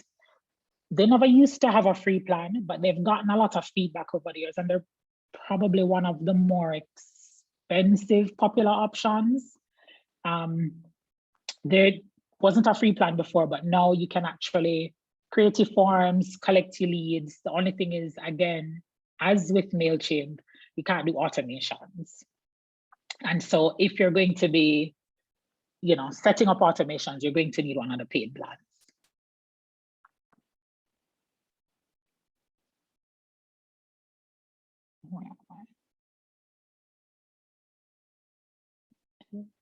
Okay. Let me address this one since I'm on the topic of email clients. Klaviyo is really good, but they're more e-com focused. They are probably the most popular option, especially for those who use Shopify for their e-com store. So yeah, I'd say they don't have a free plan, not to my knowledge, but definitely one of the better options for e-commerce email marketing, Klaviyo. Is just addressing that question since we're on the topic. And then I'm going to just run through some best practices. Again, I know Katie went through quite a few of these.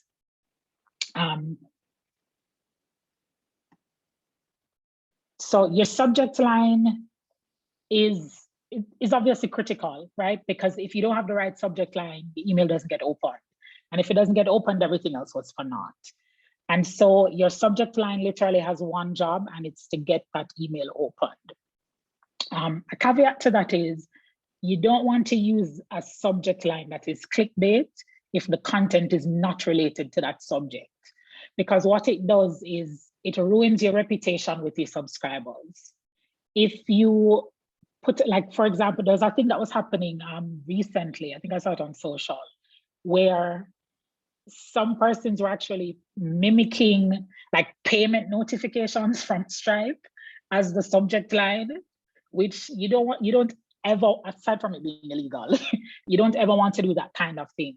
Because at the end of the day, the relationship that you have with your subscribers is a very important one, and you want to maintain their trust.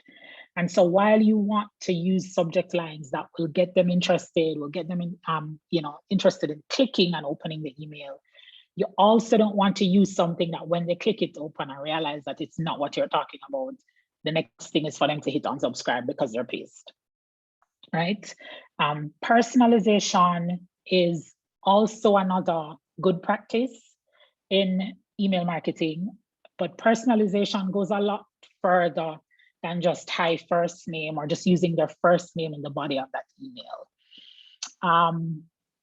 Personalization is also connected to segmentation. So for example, to use an e-commerce example, if you're having a sale and you have customers who've already purchased the particular item that's on sale, they've purchased it at full price and they just purchased it very recently, you should ensure that you suppress that segment, you remove those subscribers so they're not getting that email. And so that's also part of personalization, using whether buying behaviors or whatever other traits the subscribers may have shared with you. If you're a service-based business, you may categorize your subscribers by, in my case, I look at freelancers who, because sometimes other copywriters sign up for my list. They're not necessarily looking for copywriting services. So I segment based on that. I also segment my list based on the nature of the client's business. So for those who are coaches, consultants, and service providers, the nature of my messaging is a little different from somebody who's an e-commerce client, because how they address their customers, that entire experience is different. So that's also part of personalization. So it's not just using their first name in the email. It also involves other traits, right? Your from name is important. So when you look at, when you're in your inbox, you have the subject line to the right and then you have the from name to the left. You want to use something that's recognizable, whether it is your own name at or from, and then your brand name, depending on whether you're corporate or personal, it depends. But ultimately the goal is to make sure that you're using something that your subscribers will recognize so that they know to open your emails. You want to make the content relevant. This ties back to my earlier point about segmenting. If I've paid full price for something and you're sending me an email, I paid full price last week and you're sending me an email this week, some could argue it's relevant, but more would argue that you're sending it to the wrong person because I've already paid full price and all it did now is piss me off, right? And so you want to make sure that whatever is included in the emails is relevant to the person receiving it. And that's where segmentation comes in. Limit your emails to a single call to action. And the call to action is whatever you want them to do in that email. Do you want them to click a link to buy something? Do you want them to click a link to watch a video? Do you want them to follow you on social media? Do you want them to complete a survey? Do you want them to provide feedback on something? If you're having a sale, do you need them to buy now versus next week when the price changes? Whatever it is, aim to have one single call to action.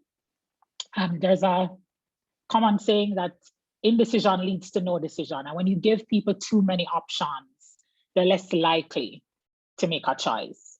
And so that's the psychology behind including a single call to action in your emails, right? If you are using images, you want to make sure that you use alt text. And it's not just an accessibility issue.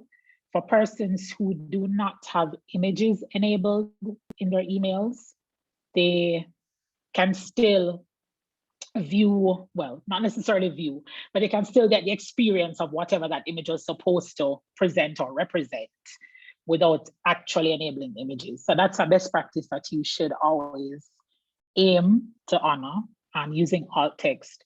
And if you're writing any other content as well, whether blog posts, once it's being consumed online, it's a good practice, even for SEO too, to use your alt text whenever you have images. And that helps screen readers a lot. All right. And then the last thing on this list is always allow subscribers to opt out by including an unsubscribe link in the body of your email. Well, can be at the footer. Most commonly, it's at the footer. If there is no unsubscribe link, you run the risk of subscribers reporting your email as spam. I know I've done it quite a few times. Just because the unsubscribe button should be there and you don't want to upset people who want to come off your list and can't find a way to do it. They shouldn't have to reply to your email to ask you to remove them from your list. So as a best practice, you always make sure that you have the unsubscribe link. Most of the email service providers, I know for ConvertKit, the three I mentioned, I know for sure that by default, that option is at the foot of every single email that you send. So you'd have to go in and remove it if you don't want it there.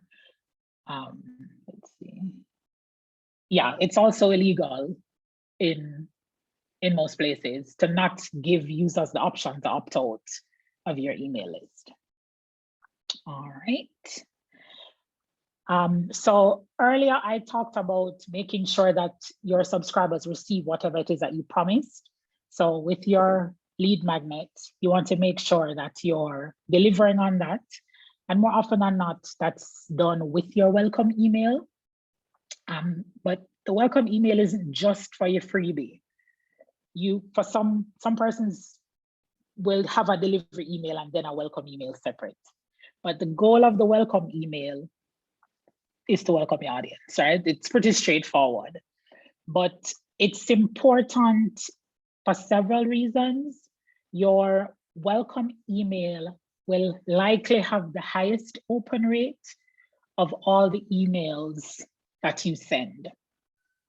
And the reason for that is typically when somebody signs up, they're on the lookout for the thing that they've signed up for. By the time they join your list, they did it with intention and they're waiting to receive whatever it is. And so that email is super critical and you want to make sure that you make the most of it because it's unlikely that you're going to get that same open rate with most of the other emails, right? And so a few other things that you want to ensure that you include, thank them for signing up, say who you are and how you can help them. And it sounds simple enough. You're like, yeah, but if them sign up, am I supposed to know? Not necessarily. You will, depending on the nature of your business, people will opt into your list who don't necessarily know who you are, whether they they see somebody on social talking about it in passing, and they grab the link and now they're on the list and they have no clue. They have no clue who you are. They just know that this freebie sounded interesting and now they're here. It's also a good practice to say how often they're going to be hearing from you. If you send a weekly newsletter, you want to include that in your welcome email so that you set proper expectations. If it's once or twice a month, you can say that as well. Deliver whatever it is that you promised, the freebie. And another good option is to either invite them to reply with questions, or in some instances, you can ask them to complete a short survey. And the goal of that survey is usually to segment. So, for example, if you operate a skincare brand, that freebie, it was probably a guide, right? Thank them for signing up, cheer them on, awesome skin is just a few weeks away. Stay with us, we'll take you places, etc. This is who we are. We send emails once a week. Here's your freebie as we promised. To help us serve you better, complete a quick survey that is going to tell us your skin type so we can recommend the right products. So you don't want to just ask them to complete a survey just because nobody has that kind of time. You want to always tie back to why it's important for them and how it will help you to provide better value. To use one of the other examples we had gotten, let me see which one. We could use the social media example. So if you are sending them some kind of a checklist, you could ask them to reply with the nature of their business. Maybe you could ask them, what's their level of experience with social media marketing? And so whatever emails you send in the future could be tailored towards, complete newbie versus somebody who has a little experience versus somebody who's an expert. And so that's kind of the importance of those survey questions. All right, and then I'm going to pause the presentation for a quick second to share a few emails. And yeah, this site that Katie referenced, I also use it a lot when writing content.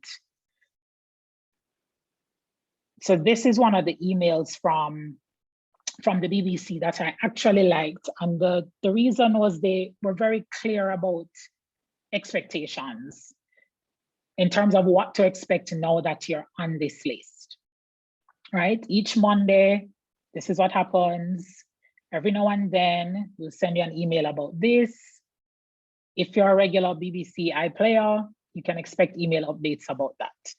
And so if you are new to, are you guys seeing my screen, by the way, just to make sure?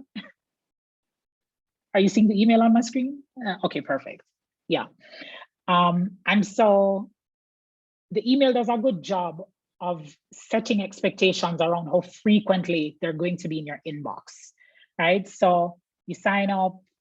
I think they also tell you that you can reduce the number of emails that you receive, if I'm not mistaken. No, it's not this one. But yeah, so what I was sharing specifically from this is the what to expect section, and how they do, I think, a good job of pointing out to the reader how often they can expect to hear from them. Let's see which one this was.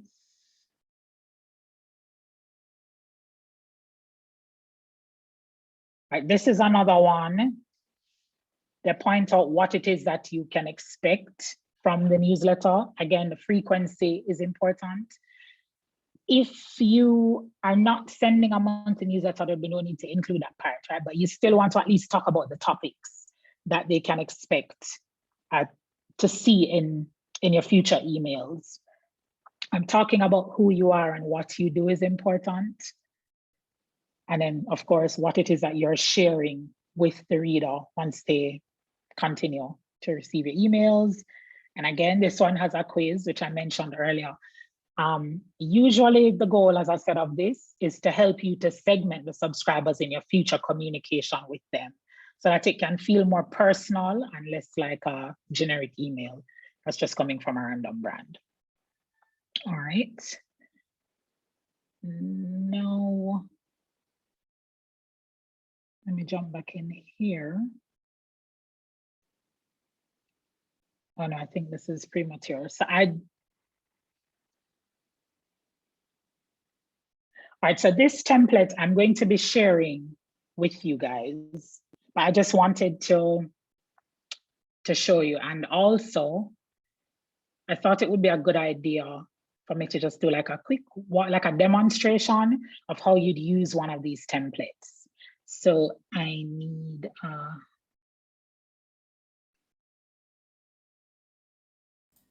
All right, guys. So Anna needs a volunteer.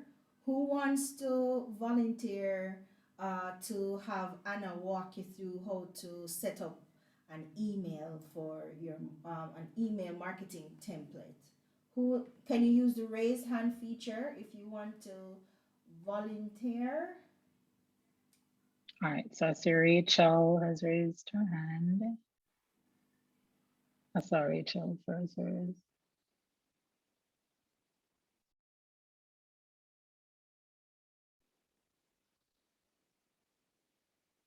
Rachel, is she able to unmute Katie, or if she could just type, that's fine as well. So No, she can basically, unmute. So what you do is you just hover over her, Anna, and just allow ask to unmute. oh, Yeah. there we go. Hold on.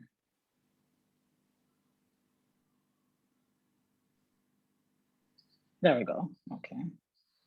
All right, Rachel. I am here. Oh, wonderful. All right. So what's the nature of your business, Rachel?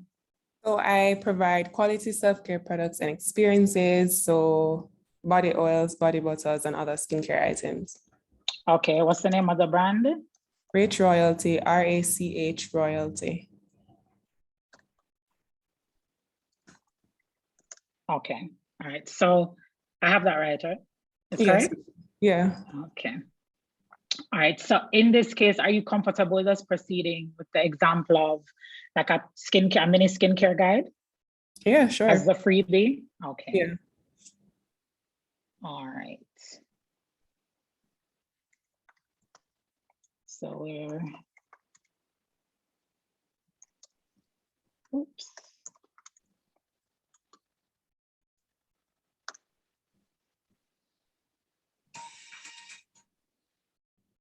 All right, so by signing up for this, in your case, it would be a guide. Mm-hmm. And one of the things that you want to make sure that you do whenever you're delivering the freebie is to reaffirm their decision to take this step, Okay. right? Whatever it is. And so that's the idea behind this section. So Okay. what's one benefit of the guide? What's it gonna help them with? They'll be in Maybe a experience healthier. Okay. Sorry, go ahead. Yeah, that works. Experience healthier they're in a better position to know what our products can do for Okay. them. Yeah. All right, so we can squeeze that in.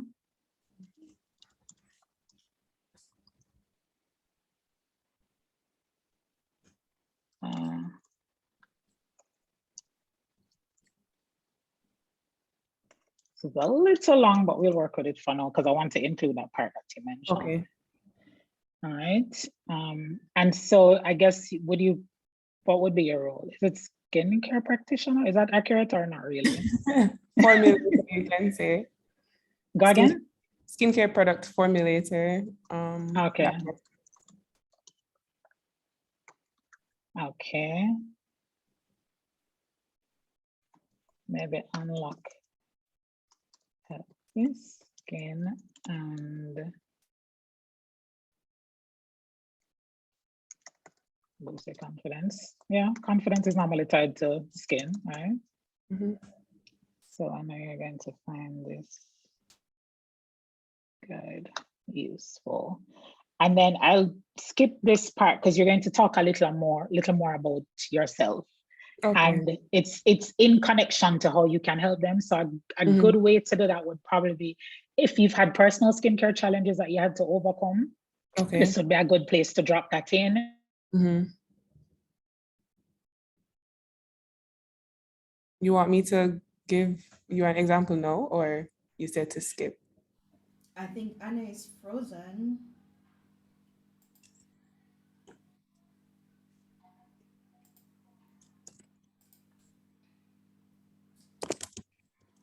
Hello, are you guys hearing me? Yes, we can hear you now. Oh, sorry about that. No, so we're skipping it, but I was just talking through it, so, in case there's anybody else who needs ideas. But when you get the template, you can always complete it. Yeah. So in terms of what you put here, it can be experience and how that experience qualifies you to help them. Okay. And then here, your subject area, your niche should be skincare, right? Yeah. And then however often, weekly, monthly, let's just use that for argument's sake. And that's basically it. And so you realize that by using a template, it's taken, oh, why is this? This is not fun. Sorry. By using a template, you've taken the guesswork out of the process and you move through it a lot faster. Yeah. And so that's the advantage of using templates, especially if you don't feel confident as a writer, if you don't feel like that's necessarily your thing. Mm-hmm. At the end of the day, you know your brand, you have experience with your brand. And so with a few fill in the blanks, you can come up with something that works, something that's effective. Anna, Right? before Rachel goes, how would Rachel kind of figure out what is the best headline, subject line to use in an email like this? For a delivery email, it's best to be straightforward. And one of the reasons for that is they're already looking for it. So there's no need to be super cheeky with this particular email. A best practice is to include the name of the guide. So your, oh, whoa, what's that?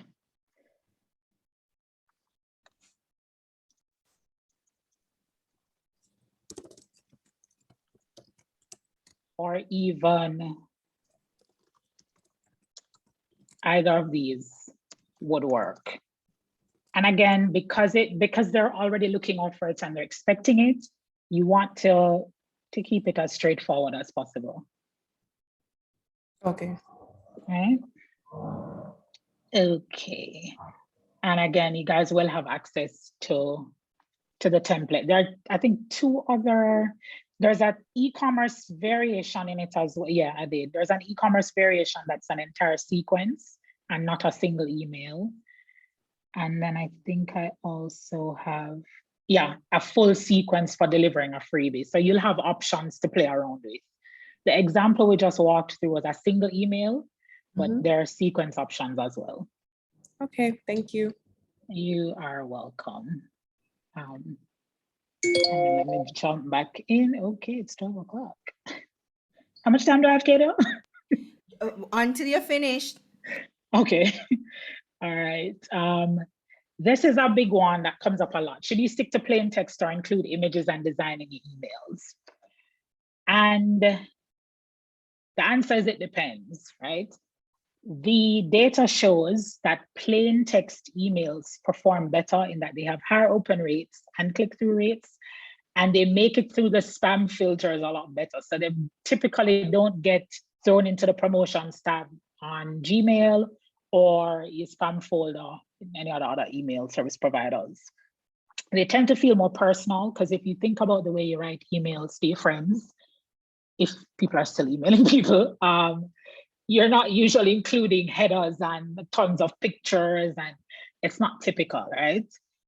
However, if you're selling a product, you may find that the format is going to be different. The structure of your emails are going to be different. E-commerce emails in particular tend to be more image heavy for obvious reasons, right? You want the reader to be able to see the item that you're selling.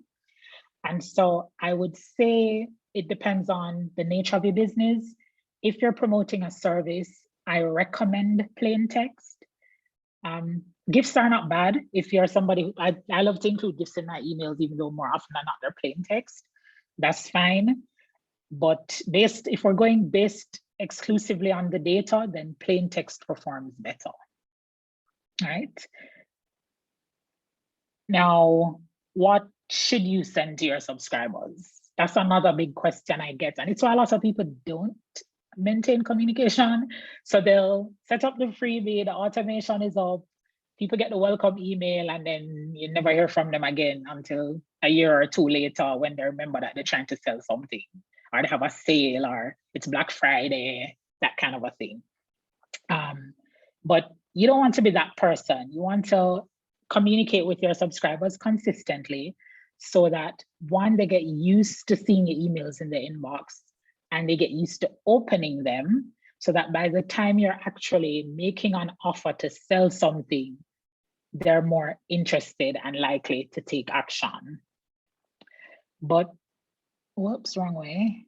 Okay, but sometimes it can be a little challenging figuring out what to say in those emails, especially if you decide to do it weekly or every other week, right? We've already talked about welcome emails, and so I'm going to walk you through a few other options that you can share if you're kind of stuck for ideas, and I will be sharing this as a single graphic as well. Behind the scenes emails are effective. If you're stumped and you're like, oh goodness, what to do? I don't know. A behind the scenes email is a good option. If you're a makeup artist, you know, show you're doing somebody else's makeup. The skincare example, it's Rachel. Rachel could always share the process of making the products, what goes into the decision to make this versus that kind of a thing. If your business is, let me pull another example.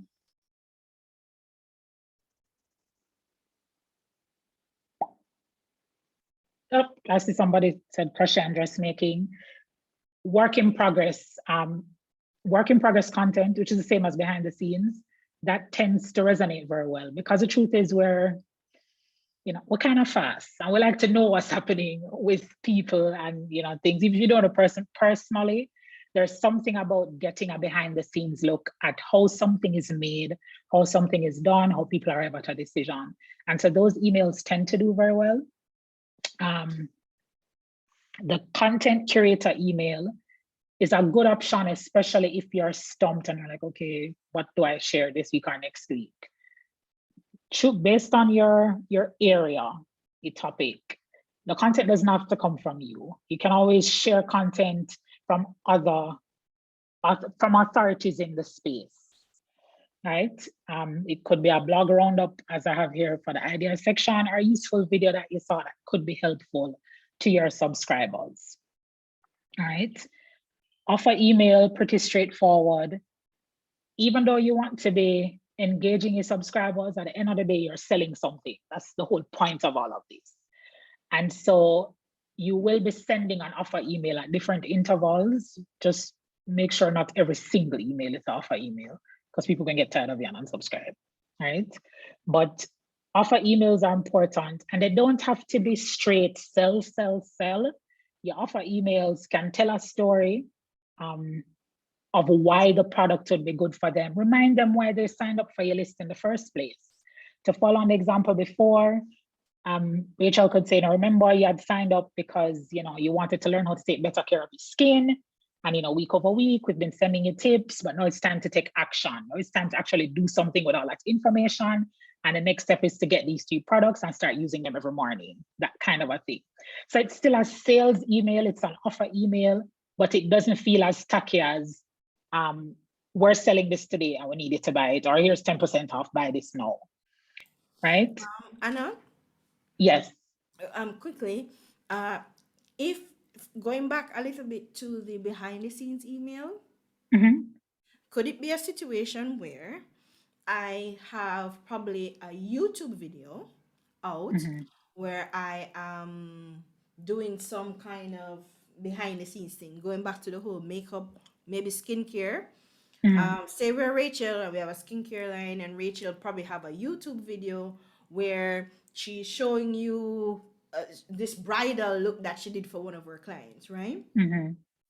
In the email, could she do something like, say, for instance, start telling that story in the email and then send them to the video. YouTube channel to finish the story? Because then she can't put the entire story. Absolutely. Oh, yeah. That's for sure. That's an option. Can you tell us about how that will work? Do I embed? Does she embed the video in the email, or does she just start telling the story and say, "Hey, if you want to hear the rest of the story of how the day went with this new bride, go over to my YouTube. Here's the link." How would that kind of look in the email? So there's several ways to approach it, but I would say to kind of leave them hanging just before you send them over. So stop at a point where they want the next line, but instead of typing that in the email, you send them to the video. As far as I'm aware, you can't typically embed videos in email. I know some platforms have improved and so some will kind of allow you, but as a general rule, you typically have to do a thumbnail and then send them to YouTube. So email doesn't work in the same way as a web page where you can embed the video on the web page and then watch it from there. More often than not, the best practice is you use a screenshot from the video, put that in the body of the email, and then hyperlink it so that when they click that image, it sends them to the YouTube video. But to go back on the question, I wouldn't put everything in the video, in the email, because you still want them to go to the video. So there has to be something left, something that you didn't share. A good approach, if that video, said a video covered 3 things or 3 ways to do something, you can mention the first one and send them to the video for the other 2. And the same principle holds true if you're sending them to a blog post as well. So if you have content elsewhere, or even if you are on a podcast and you're sharing that to your email list. Hey guys, I was on so-and-so podcast 2 weeks ago. We talked about this, and this. You hint at something and then say you can get the rest of it and you share the link. So it's like a cliffhanger, giving them a yes, cliffhanger. Essentially, because you don't want to tell them everything. And the same principle kind of holds true for your subject lines as well. Yeah. There's a thing I always say, like if you tell me everything in the subject line, I don't need to open the email. And so it's the same premise. Suspense is a big part of, I think, just marketing in general. It's not just email. And storytelling as well. Suspense and storytelling are such a critical part of it. You always want to leave them longing for a little bit more. And that's how you kind of get to control the action that they take, right? Yeah, question 2. It could be suppose it's not YouTube, suppose it's your Instagram. You just posted a new reels to Instagram where you tell the story. Can you send them to Instagram? Is that okay? Yeah. Yes, it's the same premise. And Twitter. So I actually started a series earlier this year for my newsletter where I send people to a particular thread every week. And it's a good way to boost engagement too. So if you have an email list that's relatively active, like you realize people opening your emails, but your social not getting the kind of traction that you want, send them an email and let them go click and engage and look at whatever it is that you've created. Because it's an ecosystem and everything works together. You can send people from Instagram to sign up for your mailing list. Once they're Yes. on the list, you can send them back to Instagram to engage with your content. If you had a Exactly. particular tweet that did well, share it in your email and ask those people to share it as well. Right. So it's an entire ecosystem and everything works together. So don't think of them as distinct. Exactly. And you said something just now which I thought was really good, is that you started a series. So when you're talking about content ideas, you could create Mhm. a series for your brand or business that persons can only access through email. So you create a really amazing series. Yeah. It could be a tutorial series, it could be maybe a mini series to some bigger webinar that you're having or something. Yeah. So you can Yeah. create that little series to keep people coming back to the emails, So again, you can boost that open rate, right? Exactly. Yeah, for sure. So there are different, I mean, there are lots of different ways to use email. And another thing that you'll notice once you start getting that engagement, your subscribers will reply to your emails and ask you questions, and that's content ideas for future emails. Right. So once you start getting the engagement, somebody will probably ask, so you spoke about this, but you never went into detail. Can you talk more about it in your next? And then that's content for the next 2 weeks. Right.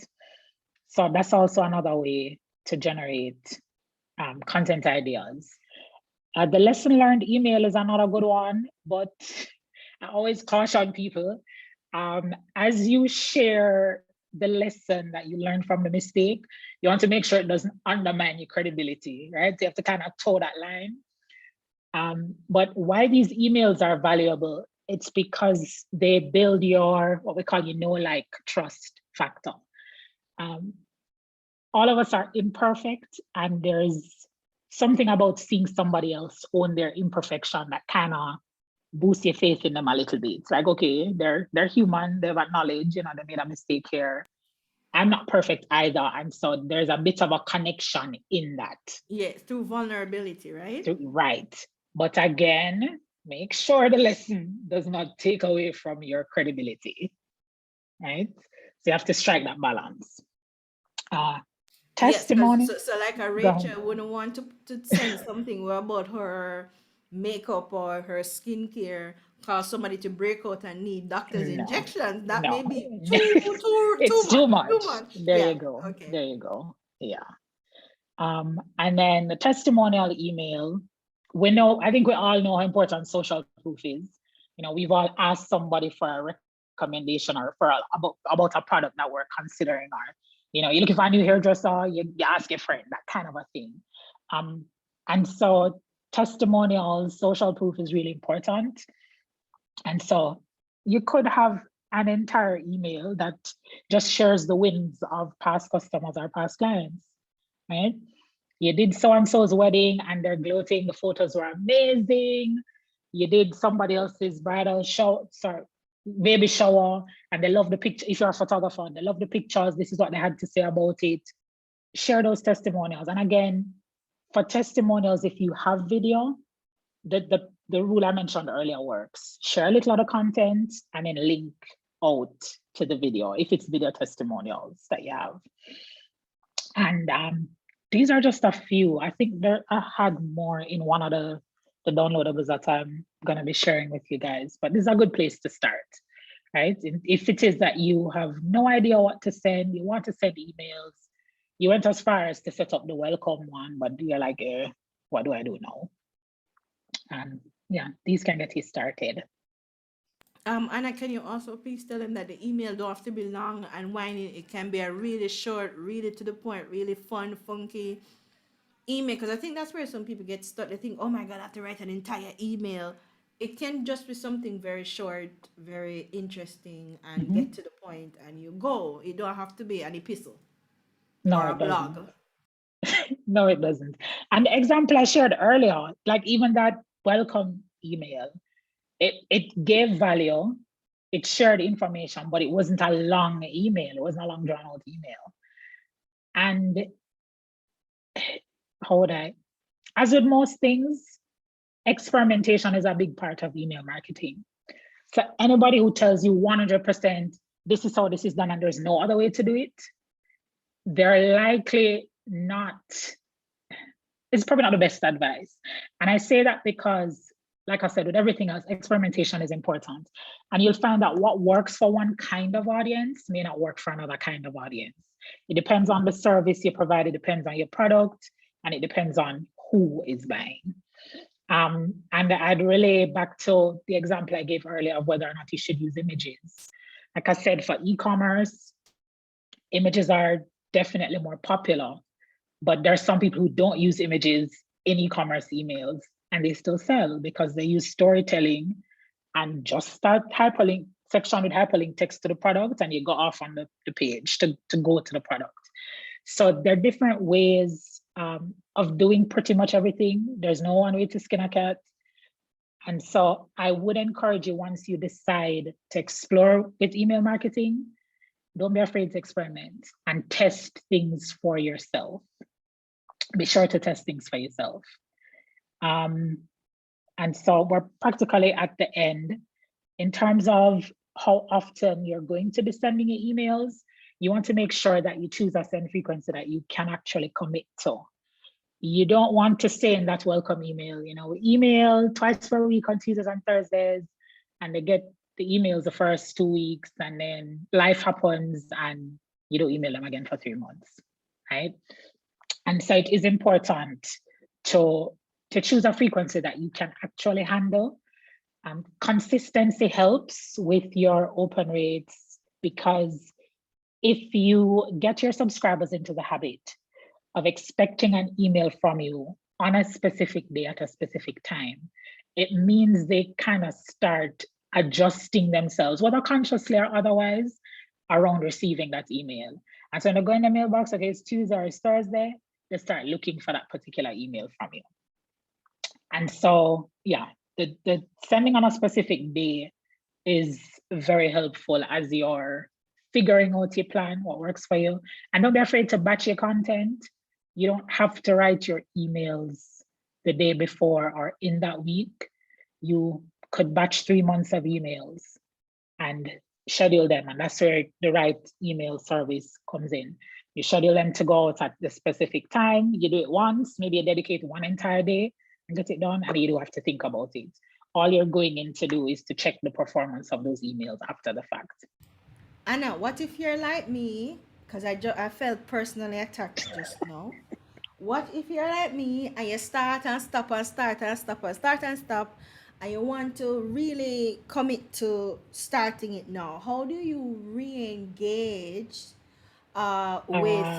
with the audience? How do I clear my list? Because I feel like some people in my list may not still Let be me, interested. What do I yeah, do? I don't just want to I'm, start sending emails again, because people are gonna like, well, who you, where you come from? So what do I do? yeah, I'm looking for a specific email to answer that question, because I'm also guilty of that, the start and stop. And so I've had to reintroduce myself to my audience more than once, but I keep telling myself, if I'm constantly coming back to it, it's not the worst thing in the world. What's really bad is doing it once and never coming back. But the fact that I keep trying, even if I slip up and I miss a week or miss 2 weeks. How about if you And miss a whole 4 years? excuse me, did you just say it for 4 years? I've not emailed my email list in over a year, honestly. What do I do? What do I do then? And I know I need to call my list, Mhm. because my list may be I don't think my list is, I have a sizable number on my list, don't get me wrong, but I don't think Mhm. everybody on my list should be on my list. And I really want to start, and that's preventing me from starting, because I was like, all these people don't need to be on it. What do I do?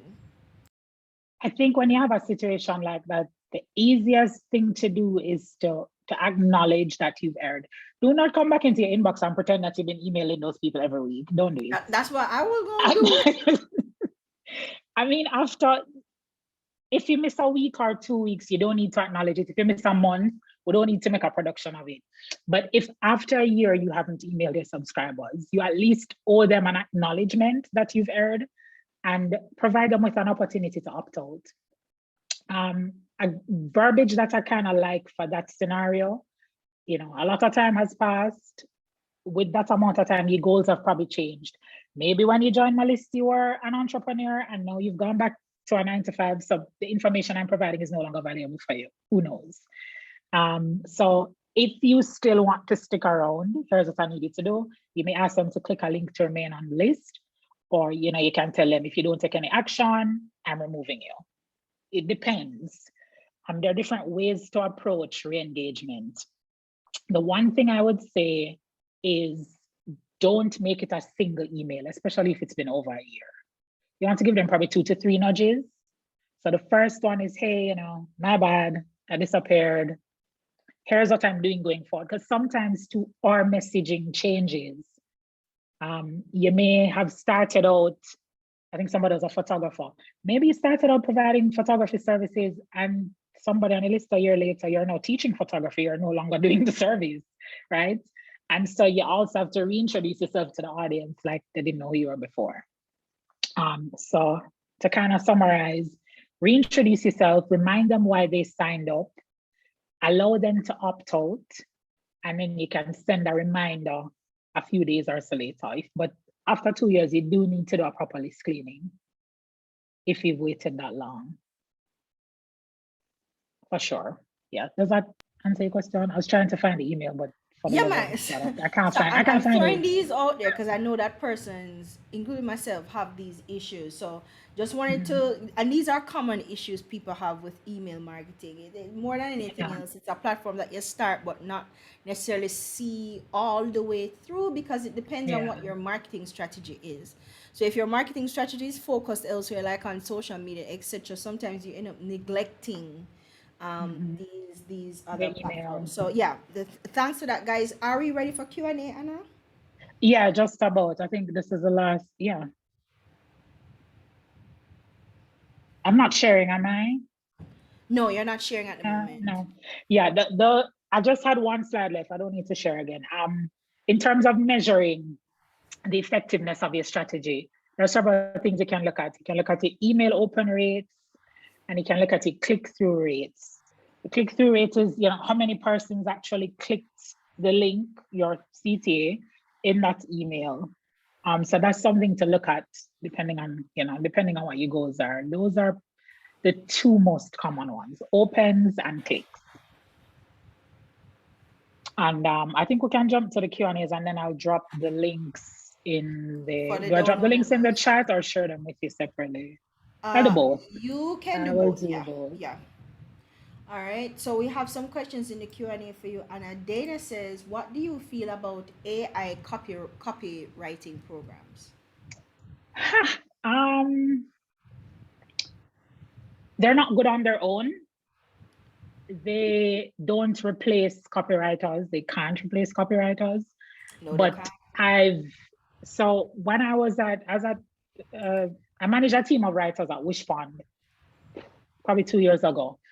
And how I introduced, we used Copy AI at the time.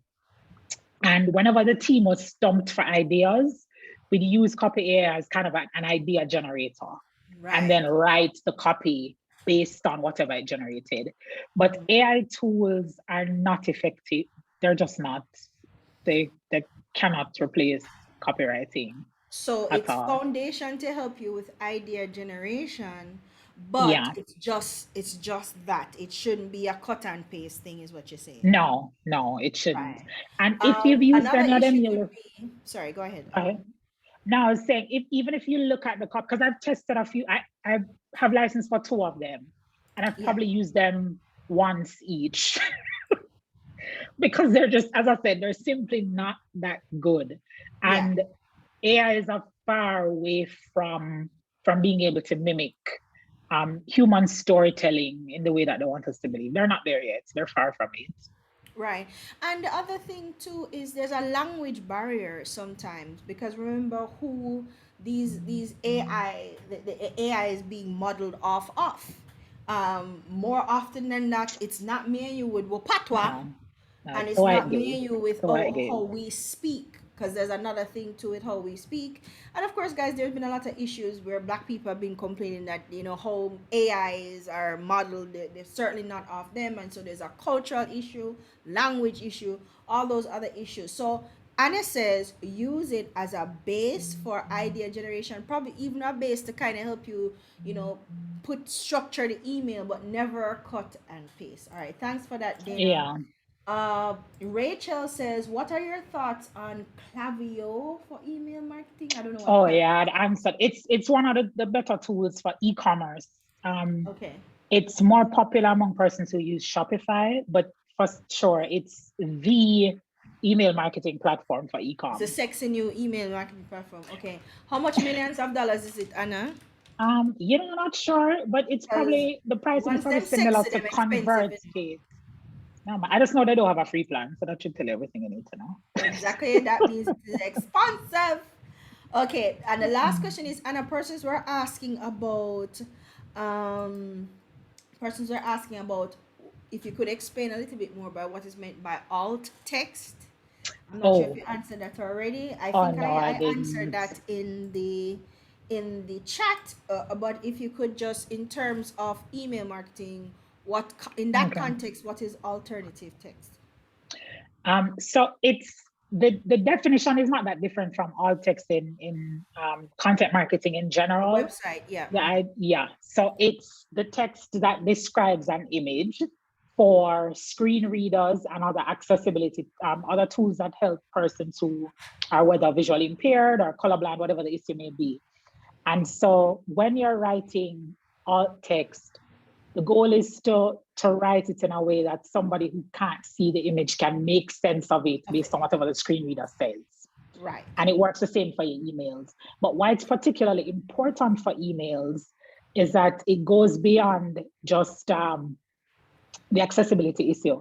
Because if somebody doesn't have images enabled in their emails, then they may just see the alt text and not the visual.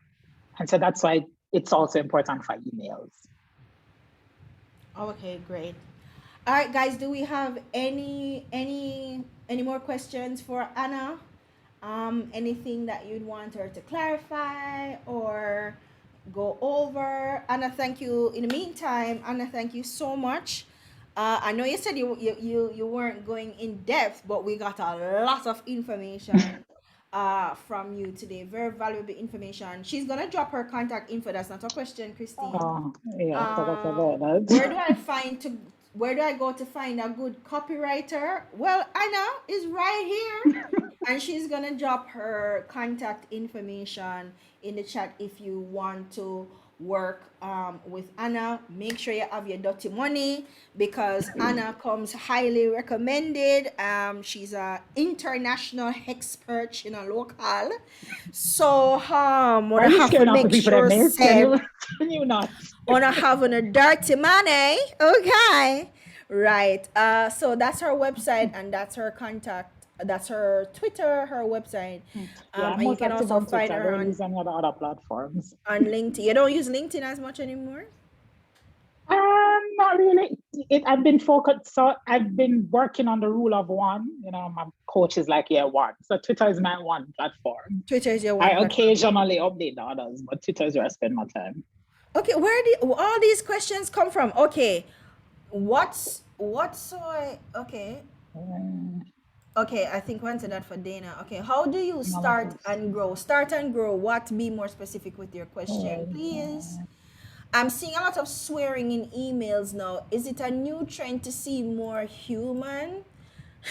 I'd say Short it's not answer. necessarily new. If you It's not new, realize, exactly. I think who was the first one? You remember that It's more it's trying Mark to be Manson. provocative. There's some people who've always cursed, and then there's more who are doing it now. It's kind of like the proliferation of books with the F word in the title. After Mark Manson wrote his book, there were like a ton of them that were doing the same thing. Yeah. It's kind of like that, but I'd say it depends on your audience.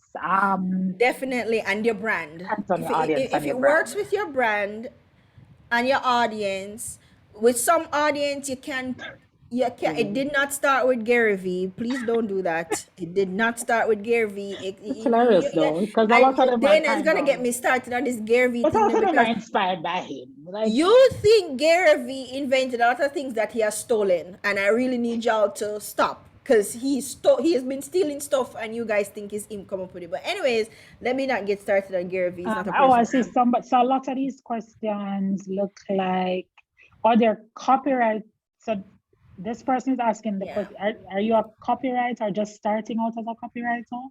What are your tips for new persons looking to start? You see, this is the thing. I get these anonymous persons sending message, and that they're not contextualizing. Guys, if you're writing No, man, questions, well, it looks like or, somebody, if it's the same person, I because they're don't asking know. I about don't even know pricing that. services, starting and growing as a copywriter, best Guys, platform this for is getting information from. that Anna gives you once you've messaged her to engage her service. She's not going to give you free information about pricing services and stuff like that. Guys, you're not paying her for this. That's paid I information. don't call no man. They can, the person who sent that, you can send me a message on Twitter for that Yes. particular the question around pricing services, best tips to start and grow.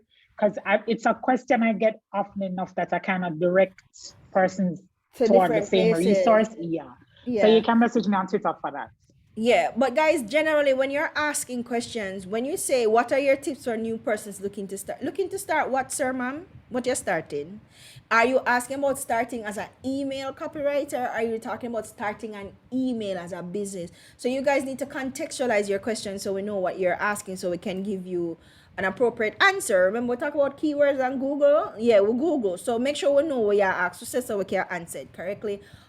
And how to price your services, again, guys, context.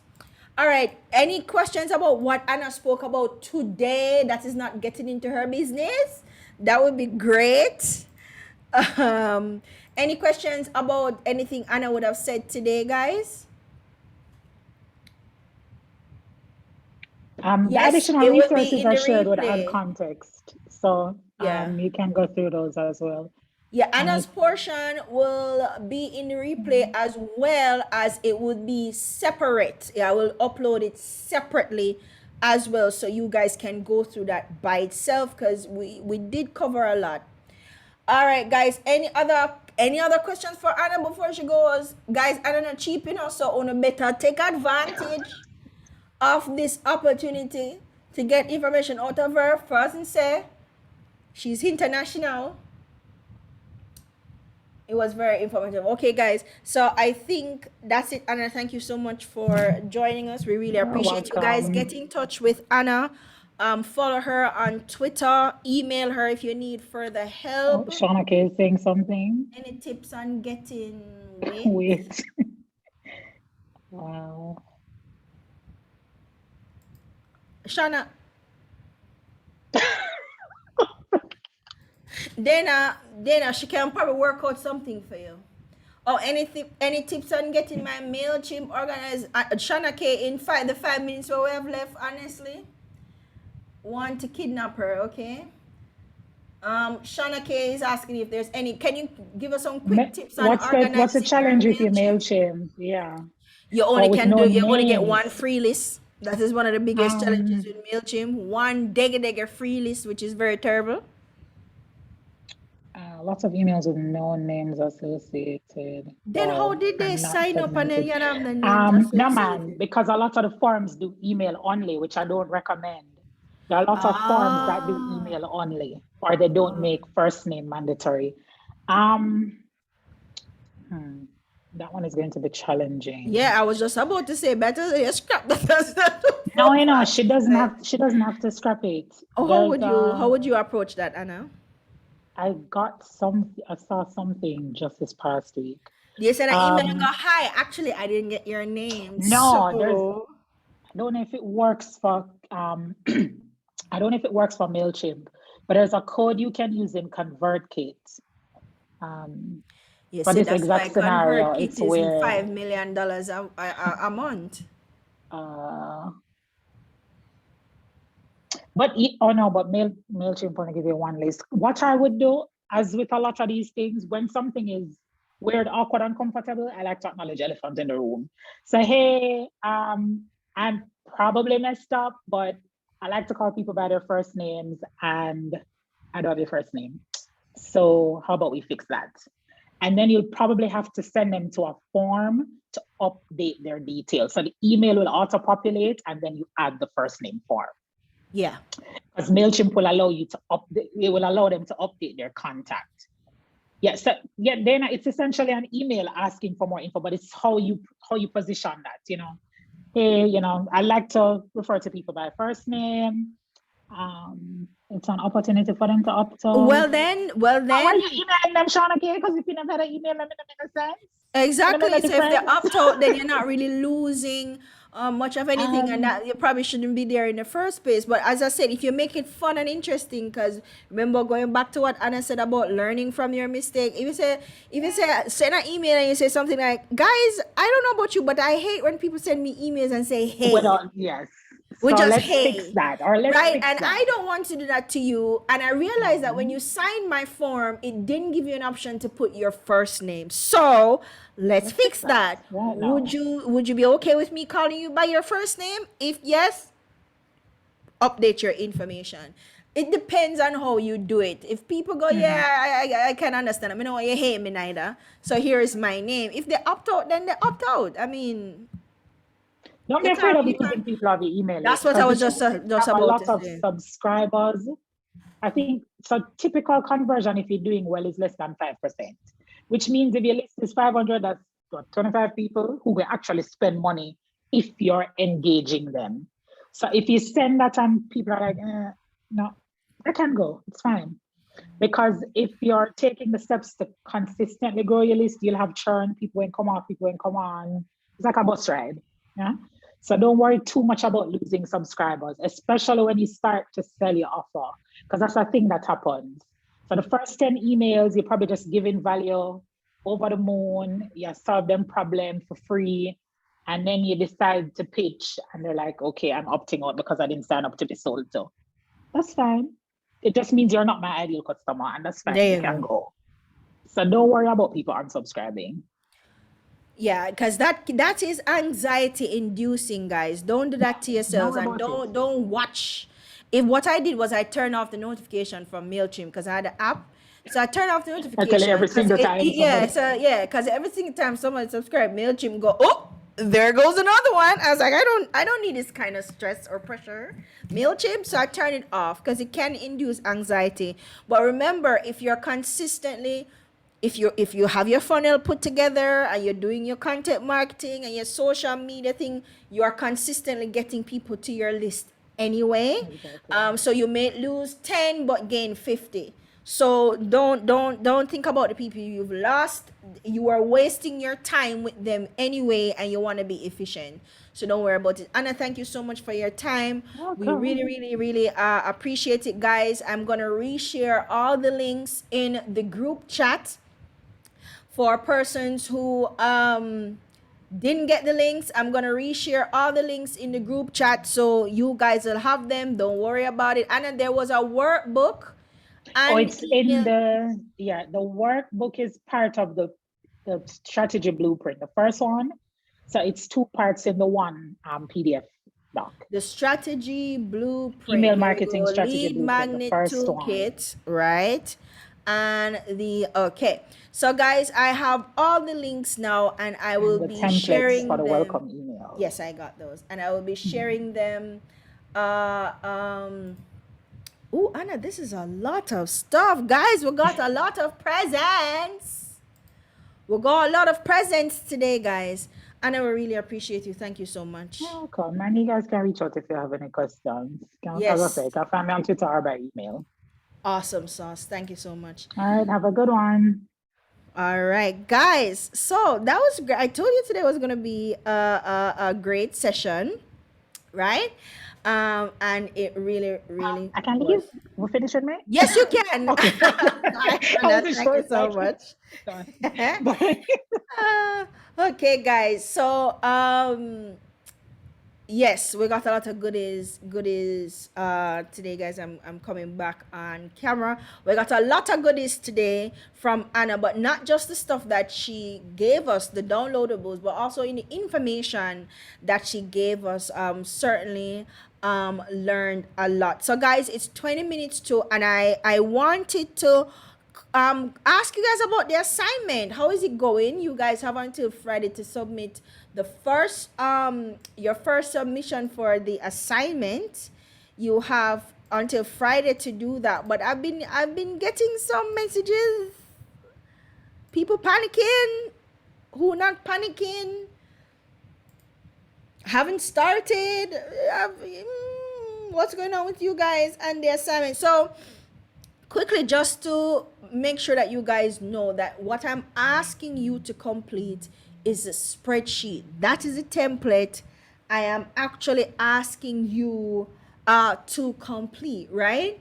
And that you'll find in the assignment folder. If you're going to sample docs, you'll see Excel spreadsheet that says digital marketing spreadsheet sample. That's what I'm asking you guys to complete, not the plan sample, because I've not taught you guys enough to complete the plan sample. You, in a 7-week program, you wouldn't be able to do that. If what you'll notice though in the plan sample is that it's really explaining the spreadsheet. So both the spreadsheet and the plan sample that I have given you is actually documents I have prepared for a client, but I want to show you what it would look like. So these two things are companion. So the sample so the plan document and the spreadsheet are companion documents. So what would happen is the client would read the plan document so they understand how to use the worksheet or understand what the worksheet is saying. So guys, let me quickly bring that up for you so you can see, because I'm getting the feeling that you guys are not really looking at the thing. So this is how the sample document that I've showed you looks. Here's where you put your objective, your 2 KPIs, and your 2 tracking metrics. Now I see people getting stuck on whether the 2 KPIs is the objectives or the okay. So guys, remember that we talked about aligning your business goals with your digital objectives. All I'm asking you to put here is give me 4 objectives as to what are you using your online platform, what are you going to be using your online platforms to do. That's your objectives. What are the objectives for using these platforms, or for using these platforms? That's pretty much it. Remember, we said that your KPIs are different from your objectives and your metrics. Your KPIs are the digital targets you're going to be setting for yourself. And I think in our group yesterday, I gave an example. Say, for instance, one of your business goals is to have a conference. You want to put on a conference like Apple. Apple have a conference every year, right? So one of the business goals is their annual conference. That's the business goal. So you're going to be using social media, you're going to be using email, and you're going to be using website as a part of your campaign to promote your conference. So one of the objectives could be to set up to increase traffic. No, let me go back. One of your objectives on social media could be to build awareness around the conference, and one of the ways you could do that is by maybe showing some clips of last year conference. Another objective could be to build engagement, so build awareness and engagement around the conference. You may want to send people from your social media sites to the landing page on your website, and then from your landing page on the website, you want them to be able to sign up for the conference and pay for the tickets. So the KPIs in that instance would then be, for instance, 500 ticket sales from website landing page. Let's just say, right? So the business objective is the conference. The objectives on your social media is to build awareness and engage prospective participants in the conference, or it could be to build awareness and engage prospective speakers at your conference. A lot of people do call for speakers using their social media platforms, but the KPI, the target that you're setting for your, say for your website, the target that you're setting is you want to, I'm talking foolishness, forgive me. You want to have 500 people sign up from your website. You want 500 signups to your conference coming from your website. What are some of the metrics that you can use to track whether or not 500 people is signing up on the website? Well, it could be the click-through rate. That could be one of the metrics that you're using.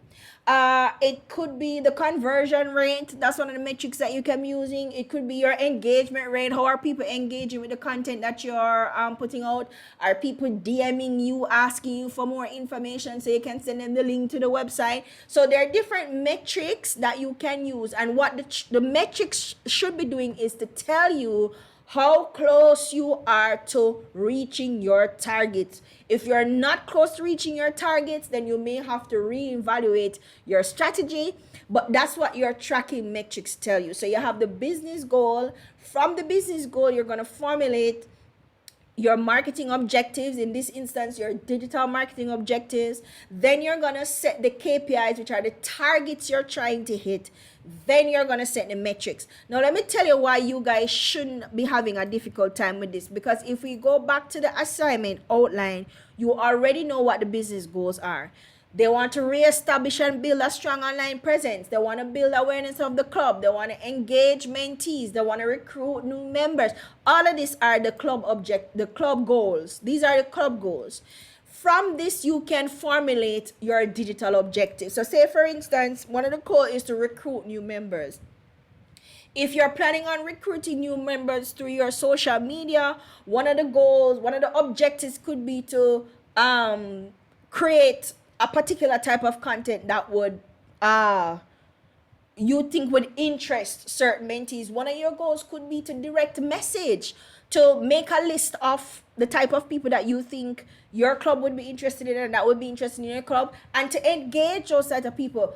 Bring them over into your club, build awareness, make them aware of what your club is, what your club does, do some kind of incentivizing to get them to sign up to the email, whatever. So these are the objectives for doing XYZ on this particular platform.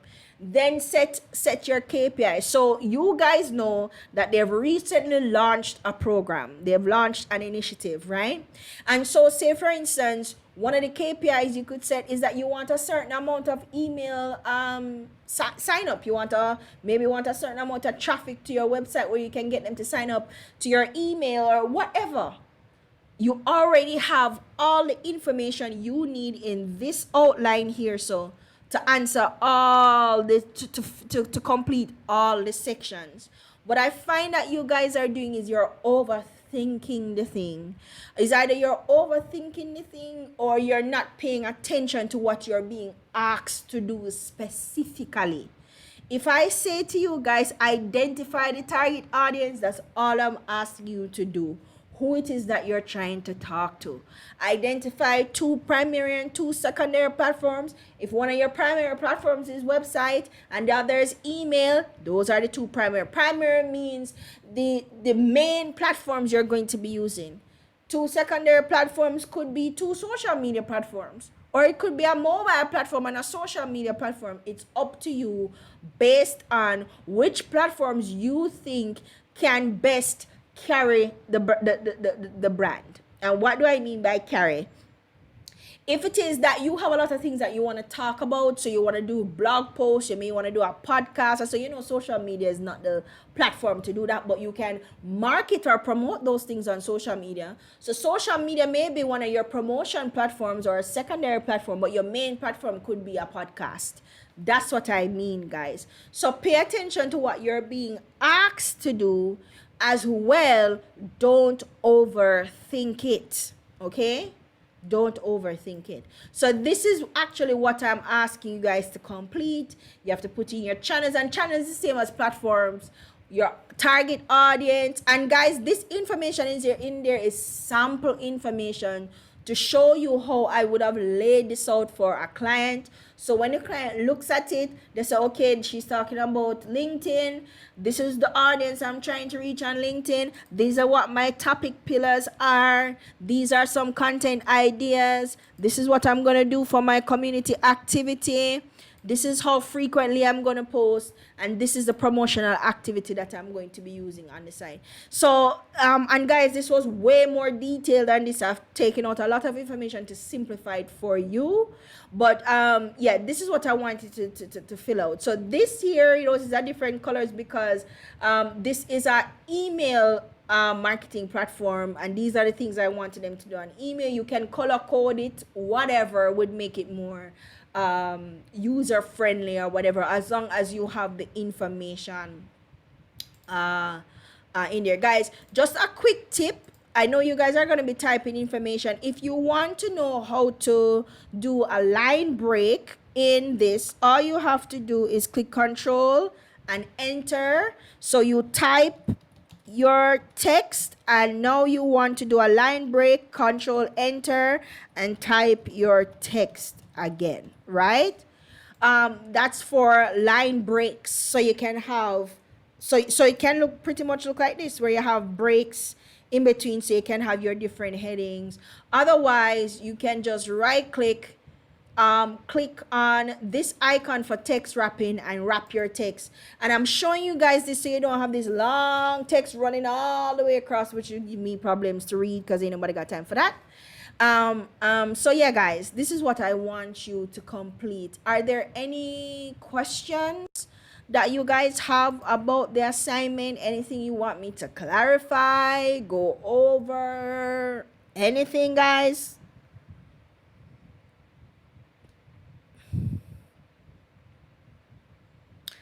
Is this thing on? Am I on? Is anybody here? Am I talking to myself?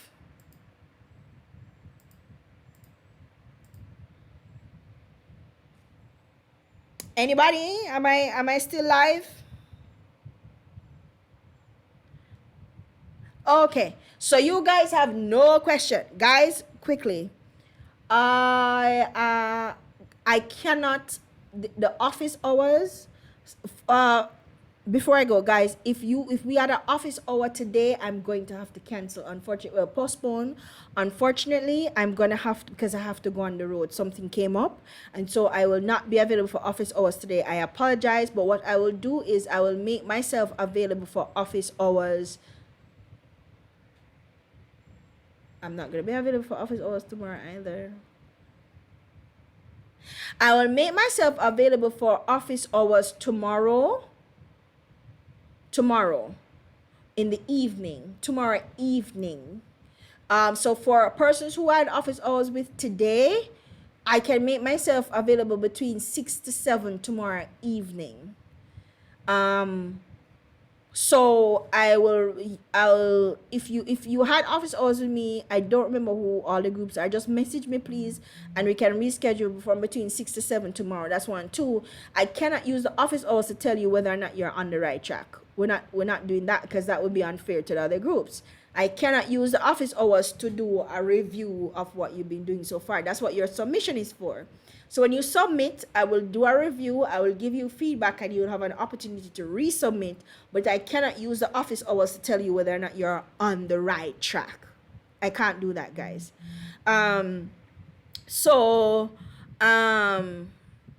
Once you submit though, I will definitely review it, and you will be given an opportunity to make changes based on the feedback that I've given you guys. So that's what I'm saying. It's no stress. Don't stress out yourselves, right? All right, guys. Any questions? Read the assignment. Anything to clarify? Nothing? Y'all gravy, y'all good, y'all understand, y'all know everything, una good?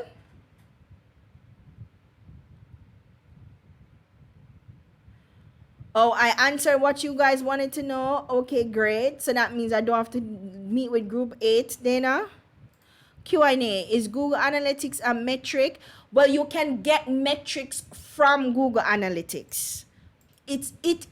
Google Metrics is just the tool, the analytical tool, just like how you would have the insights on Instagram. It's a tool from which you can get metrics. Like, for instance, one of the metrics it can tell is your bounce rate, like where on your website are people falling off. It can tell you where traffic is coming to from your website, etc. But it's not the analytics itself, it's the analytical tool.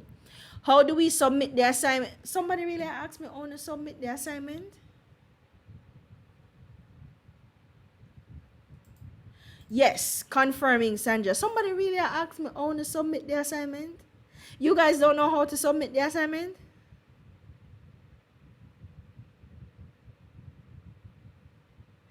No, seriously, you guys don't know how to submit the assignment? I'm concerned.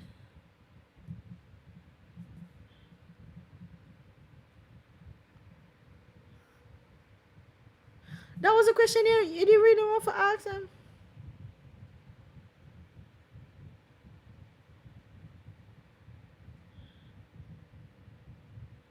You put it in a group folder. Isn't that the point of the group folders?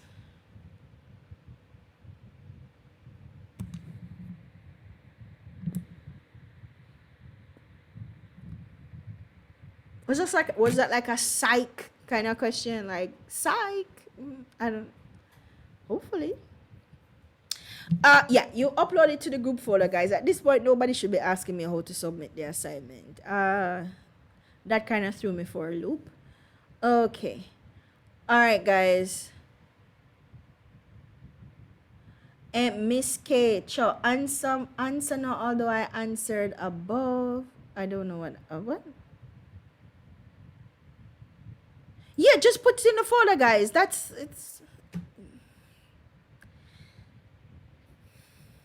yes. Okay. Any other questions? So the tool itself is the metric.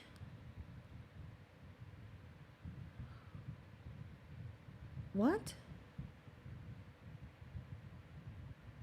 Guys, you see, for the last time, I see you guys do this in the group. I see you guys do this in email. I see you guys do it in messages sent to me. You don't include your name. You don't tell me which group you come from. You ask some random question with no context, so I don't know how to answer it. Guys, use full sentences with context, so I know what you're referring to, so I'm answering the right question. Okay? Yes. So when you say the tool itself is the metric and just have that there, I don't know what you're referring to. Okay, talking about what about the Google Analytic tool? What are you responding to what I said, or is this an additional question? I'm not sure. Somebody says, I think we mix up metric and KPI. What's the difference? Some of us may think the tracking metric is the tool. I just explained the difference between a KPI and a metric, and I'm going to do it one more time because, again, you guys are overthinking. A KPI are targets that you are setting for yourselves, or not for yourselves, targets that you're setting for your strategy. Okay? The metrics is what you're using to track your target, to see how close you're getting to reaching your target or not reaching your target. The metric is not a tool. Metric is data. The analytical tool that you get that data from is a different thing. But what the analytical tool give you is these pieces of data. Instagram is not a metric, but Instagram has insights, which is the analytical tool. And if you click on the analytical tool, you will get data from the analytical tool. That's what metrics are. It's just data. How you come by that data, or the tool that you use to analyze that data, is a different thing. I'm hoping that's clearer. KPIs are targets. It's called key performance indicators. They're performance targets. And you are using another set of data, which is the metrics, to track to see how well you are performing and if you are going to meet your performance targets. That's all. That's literally it. It's the other way around, Daniel. The objectives are the how, the KPIs are the what. The metrics is the journey to get there. Or in fact, what you can say is you have a lot of what's, whys, hows, whens, and wheres in all of them. I wouldn't even try to distill it down to one is what and one is how. Because KPIs, and guys, remember, for everything that we're talking about today, it's in the context of digital marketing. It's in that context, because I see people ask me about KPI for business. That's a different thing altogether. Those are business targets, business performance targets. We're talking about marketing performance targets because this is a digital marketing course. And what we're saying is if you have business goals, from your business goals, you can determine objectives, you can determine KPIs, or set KPIs, and then you can track them. That's what you are doing.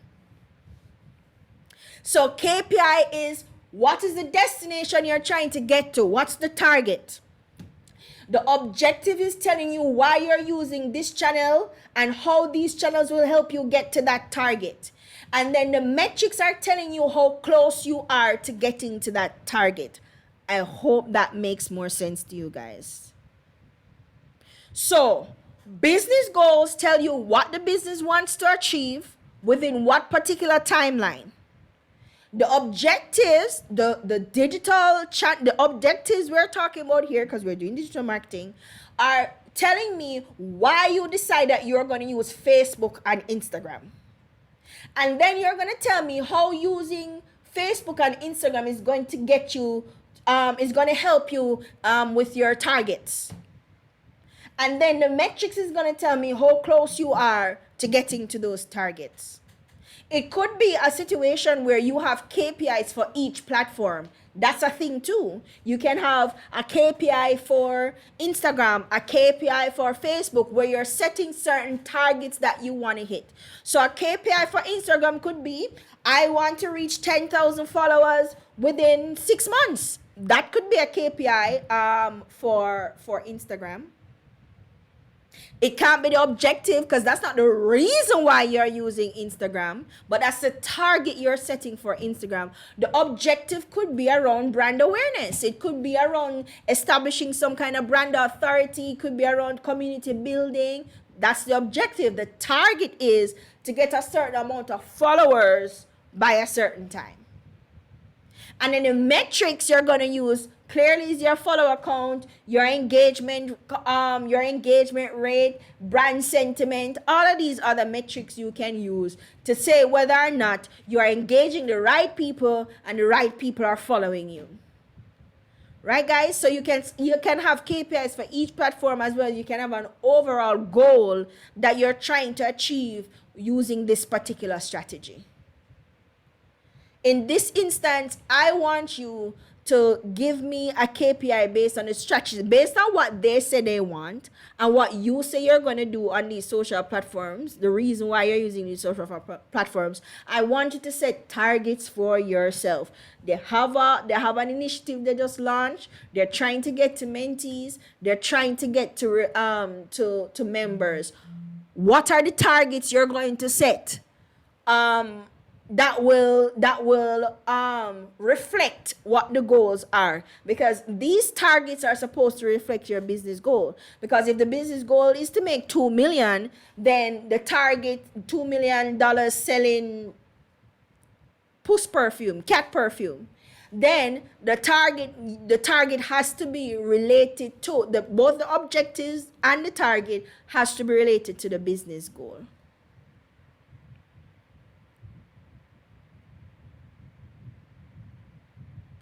My concern is, won't other groups have access? And then what are they going to do with the content?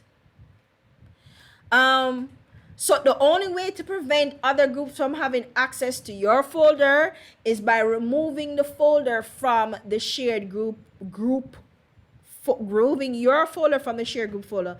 The other way is you guys can just download the document, fill it in, and upload it. That's the and upload it when it's time to submit. That's the only way to prevent that from happening.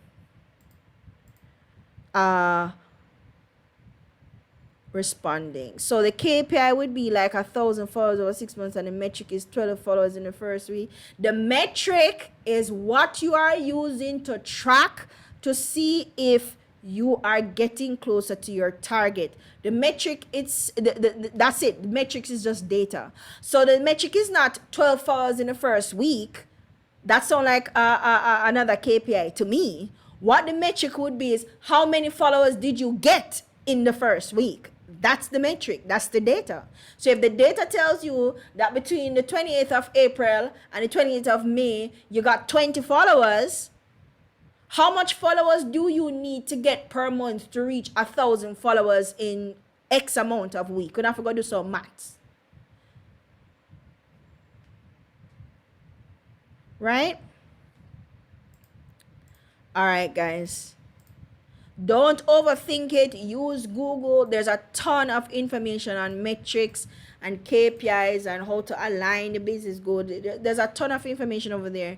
Just don't overthink it, guys. Objectives is the reason why you're using the platform. KPIs are the targets you're setting. Metrics is how you're gonna know if you're heading towards your target, or if you're gonna make your targets. It's just like sales. When you get sales targets, how do you know if you're reaching your sales target? If your sales target is to make is for make $50,000, you must then work out how much shoes we need for sell for make $50,000 in 2 weeks, right?